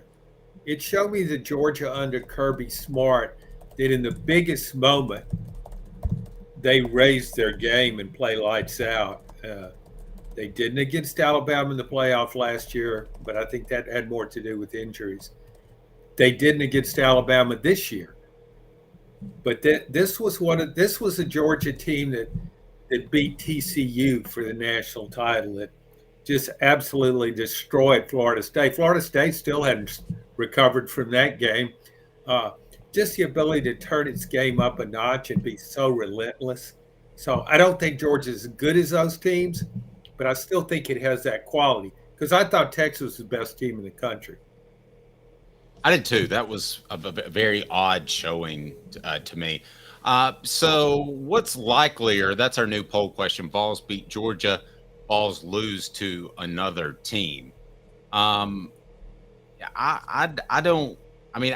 Caleb brought up a great point. We could bring up Vanderbilt, but if the narrative is they go into that game 9-2 and a win gets you to the college football playoff, then I'm taking that off the board as a possible loss. But, Kentucky showed me some things, and I think that they have obviously Mark Stoops, a defensive-minded coach that might pull out a different look, like the three-man look. And I will tell you that Tennessee doesn't want any part of that anymore. And John, we visited with, I can't remember who it was, brought up a great point that you had Sam Pittman and you had Brent Venables, that they're kind of coaching for their job in retrospect, and they were willing to make those vast different changes. I think that could be the case with Mark Stoops. I don't think that Kirby Smart is going to change what they do defensively just because the Vols are coming to town. No, but Kirby Smart's a really good, really good defensive coach. I think he can do some things that would cause problems for Tennessee. I mean, he does it to everybody. He certainly did it for Texas. Mark Stoops, though, Kentucky, what is it like?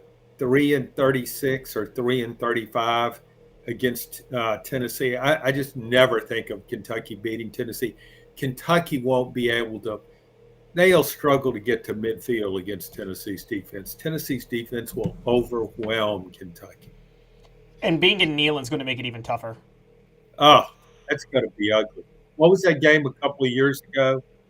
Will Levis, wasn't it like just a huge blowout against? Oh yeah, 44-6. 44-6. That's what I was thinking. And I can remember Caleb. I can remember at the time Caleb saying, "Boy, that Will Levis. I hope he's the quarterback for my Tennessee Titans." Rand Carthen saw that game and drafted Will Levis, and then attacked media and fans. John, I don't know if you know, he attacked national media for criticizing Will Levis when he was drafted. He's like, "These are young kids, and there's plenty of time to criticize their play, but let them have their moment when they're drafted." I'm like, shut up, Rand. if you want something that's entertaining. John, I know you work a lot on the weekends, but if you want something that's entertaining, I can start shooting you tweets from Caleb about the Titans. You would think that they were like fascist Nazis back in the day. I mean, he really hates Will Levis. Please, Nazis would be way more disciplined than Will Levis. That's unhealthy, Caleb. He's just a kid, man. He's just a kid. Quality Tire Pros serving Chattanooga's community since 1957. That's the Eberle family. All major brands of tires, full service automotive, brakes, alignments, oil changes, and more. QualityTirePros.com. QualityTirePros.com. Stop by and tell Bo that Off the Hook Sports and Dave Hooker said hello. Just say, hey, Bo. Coming up, the last look brought to you by Campbell, Cunningham, Taylor, and Hahn. Which coaches aren't so bright? And that's our favorite part of the program, because there are a lot of coaches that aren't that bright. First, don't forget to use the promo code HOOKED when you order from TristarHatsCo.com. Have you seen the latest TriStar Hats Co. product? TriStar Hats Co.? What's that? You know, those really cool hats, shirts, tumblers, and even license plates with 3 stars like the official Tennessee flag and stripes like the American flag. Pretty patriotic if you ask me. Ah, gotcha. Seen those. Those are cool. Where can I get them? Simple. TristarHatsCo.com. And if you order now, there's 10% on any order $50 or more. Plus, use the promo code HOOKED. With the promo code HOOKED, you get 10% off. That's hooked. And don't forget free shipping with any order over $50. Stock up at TristarHatsCo.com. That's TristarHatsCo.com. There are plenty of wannabes out there, so make sure you go to TristarHatsCo.com for the best quality and customer service. Will do, and I'll be sure to use the promo code HOOKED. That's hooked when I do, to save an additional 10% off. TristarHatsCo.com. TriStar Hats Co. is a trademark of TriStar Hats Co. LLC. Any use without The results from Bench Off 2024 coming up. John's on the edge of his seat. How many times could I bench Caleb's body weight?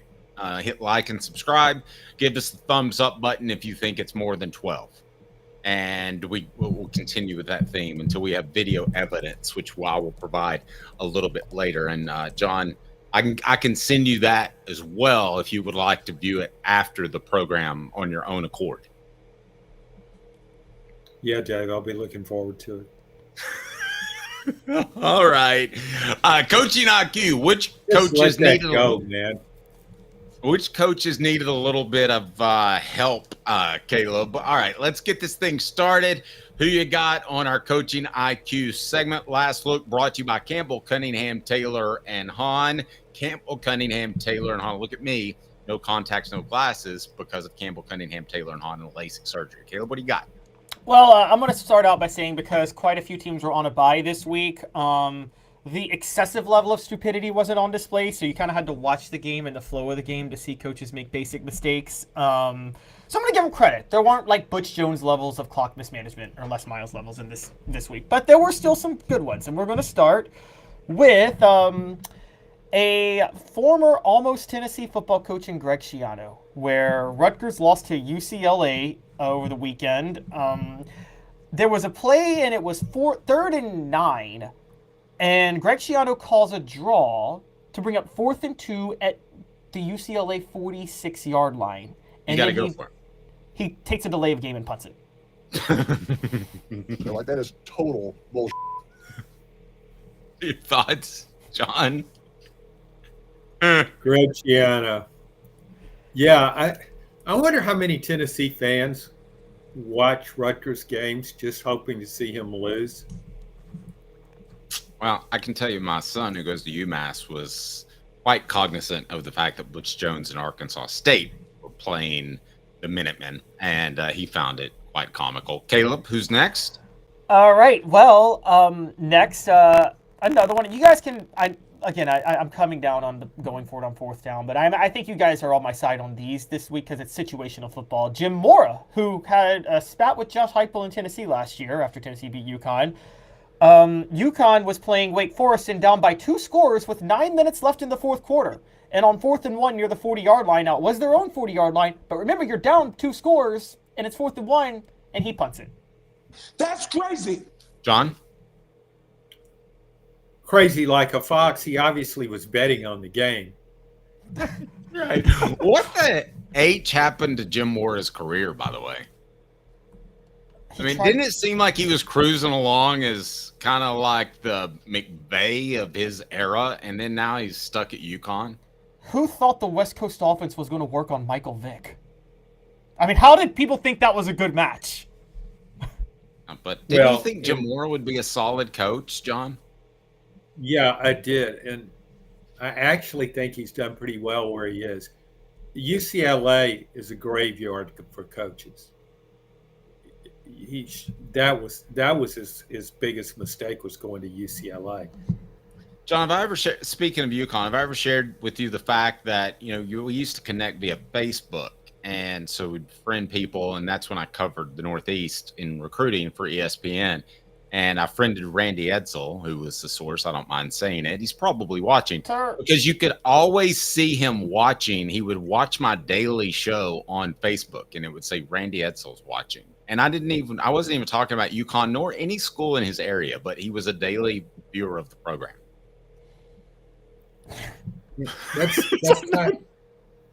That's kind of sad.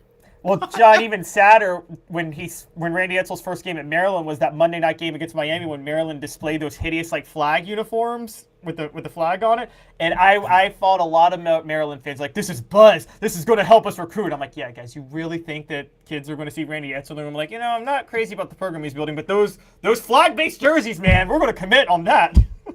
Who else ain't so bright? Brought to you by Campbell, Cunningham, Taylor, and Hahn.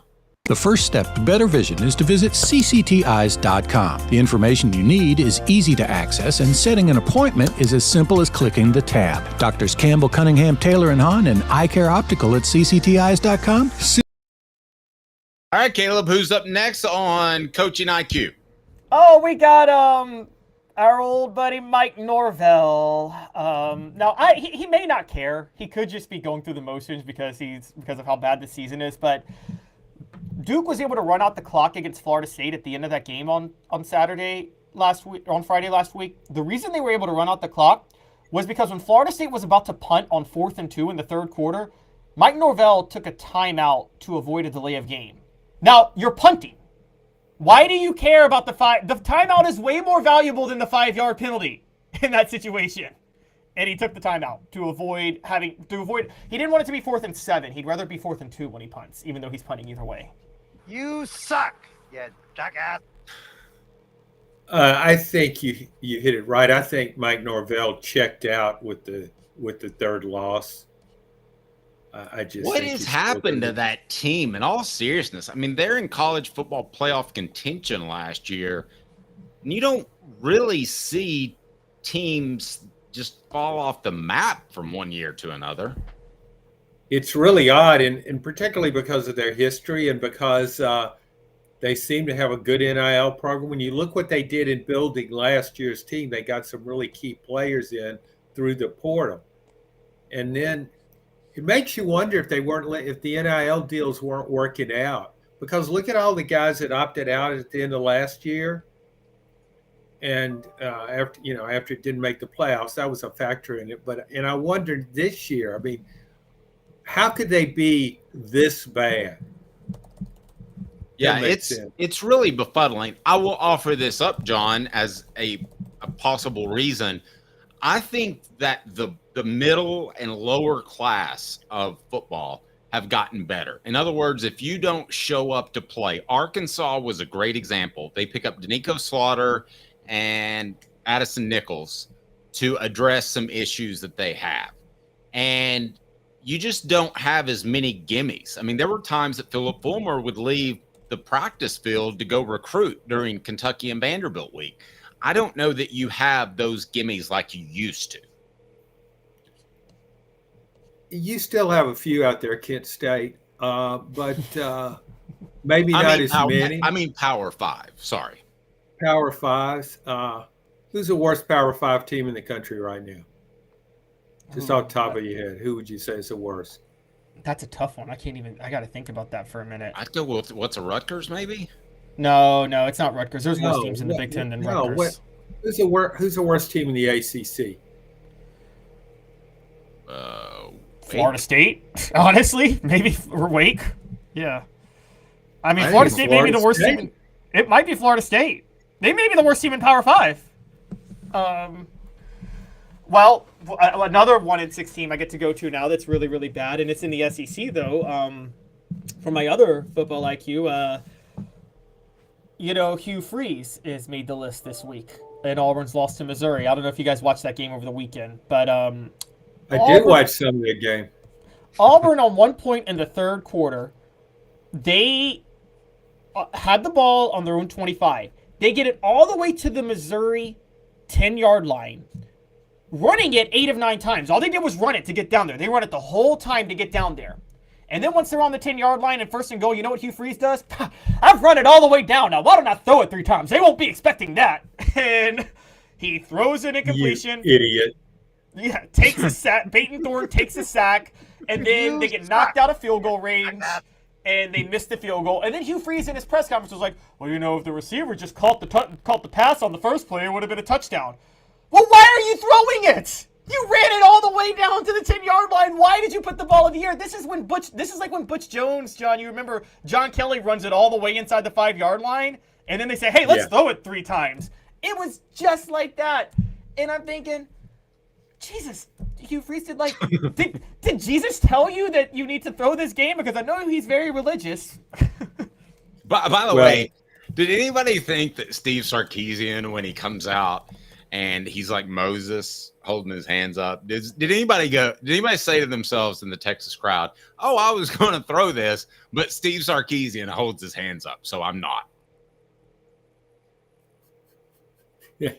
John? Yeah, that's Steve thought he had a little more power. He thought he had a little more power than he does. Yeah, holding his hands up.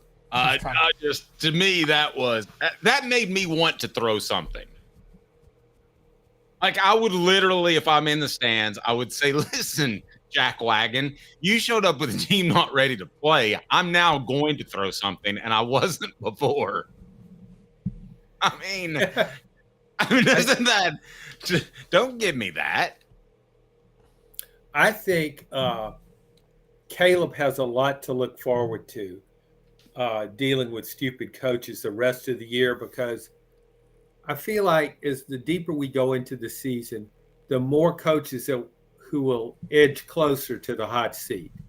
And as they edge closer to the hot seat and the pressure builds, they're more apt to do what? Get stupid. John, and there's more parity, because honestly, I've said this for a long time. If you really watch it, NFL coaches make more dumb decisions than college coaches on a weekly basis, but nobody pays attention to regular season NFL games like regular season college games, and the only time it gets magnified for NFL is the playoffs, but then they have the fact that they made the playoffs to fall back on. So I think you're going to start to see a lot more because it's close, and one of those whose parity is costing, and this is my number one. I think he's made my list 4 weeks in a row now, but old Lincoln Riley. How about those Terps winning 29-28? So USC's up 28-22. They're on the Maryland 25-yard line. It's 4th and 1. If they get the first down, they win the game. They can run out the clock. Lincoln Riley decides to try a field goal with the kicker who's been 50% from anything beyond 40 yards on the year. And all they need is a first down to run out the clock. And they miss the field goal, and Maryland goes down and scores and wins the game. You suck, you jackass. Just throw him in the Pacific, man. That's right. All right. It's time for Bench Off 2024. And I'm glad John's a part of this, because I know he wouldn't watch it if he wasn't actually on the program. So Bench Off 2024. Don't leave, John. John, come back. Brought to you by National Fitness Center. Are you ready to get strong? At NFC, we offer top-notch weight training and functional fitness, so you can build strength and improve your performance. Join today at nfc1.com or stop by any one of our 7 East Tennessee locations. All right, here we go. Your last chance to vote on the question. Some people think that I maybe am stronger than the beginning of the program. Last chance for Bench Off 2024. How many times did Dave bench press Caleb's body weight, which is 155 pounds? 0 to 5, 20%, 6 to 11, 48%, 12 plus 32%. John, would you like to go ahead and vote on this? Yeah. By the way, there's some missing hair there in that shot. That must have been a blur on the camera there. All right, so let's go ahead and count it off here. Bench Off 2024, brought to you by National Fitness Center.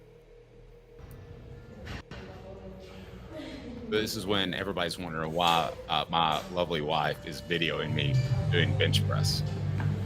Yeah, 1, 2, we got 3, 4, that's 5, 6, 7, a little fatigue there, right shoulder. We got 8, 9, 10. Is that 11? That's actually 12, I think. No, this is 12. Okay, so one more for 13. Do you need a spot? Alrighty! 13 times. That is my favorite. Someone asked him if he needs a spot. John, are you impressed? Oh, yeah, that was great, man. Show represented by Banks & Jones, Tennessee's trial attorney, banksandjones.com. John's appearance brought to you by Neubert Collision Center. He is fantastic. And when it comes to getting your car fixed and back on the road, it's Neubert Collision Center. I also remind you that Asia Cafe has the fantastic protein that helps you get to 13 on the Caleb bench press. And also they have the Energy Booster Premix Instant White Coffee with the Lim Dynasty on it. So go to asiacafe.org to learn more and order or find one of their 6 locations. So, John, maybe you're next. How much do you weigh? I weigh 150. Oh, wow. That could be 15. How about this, Dave? We do another poll as to how many times I can bench press the weight of Caleb's baby.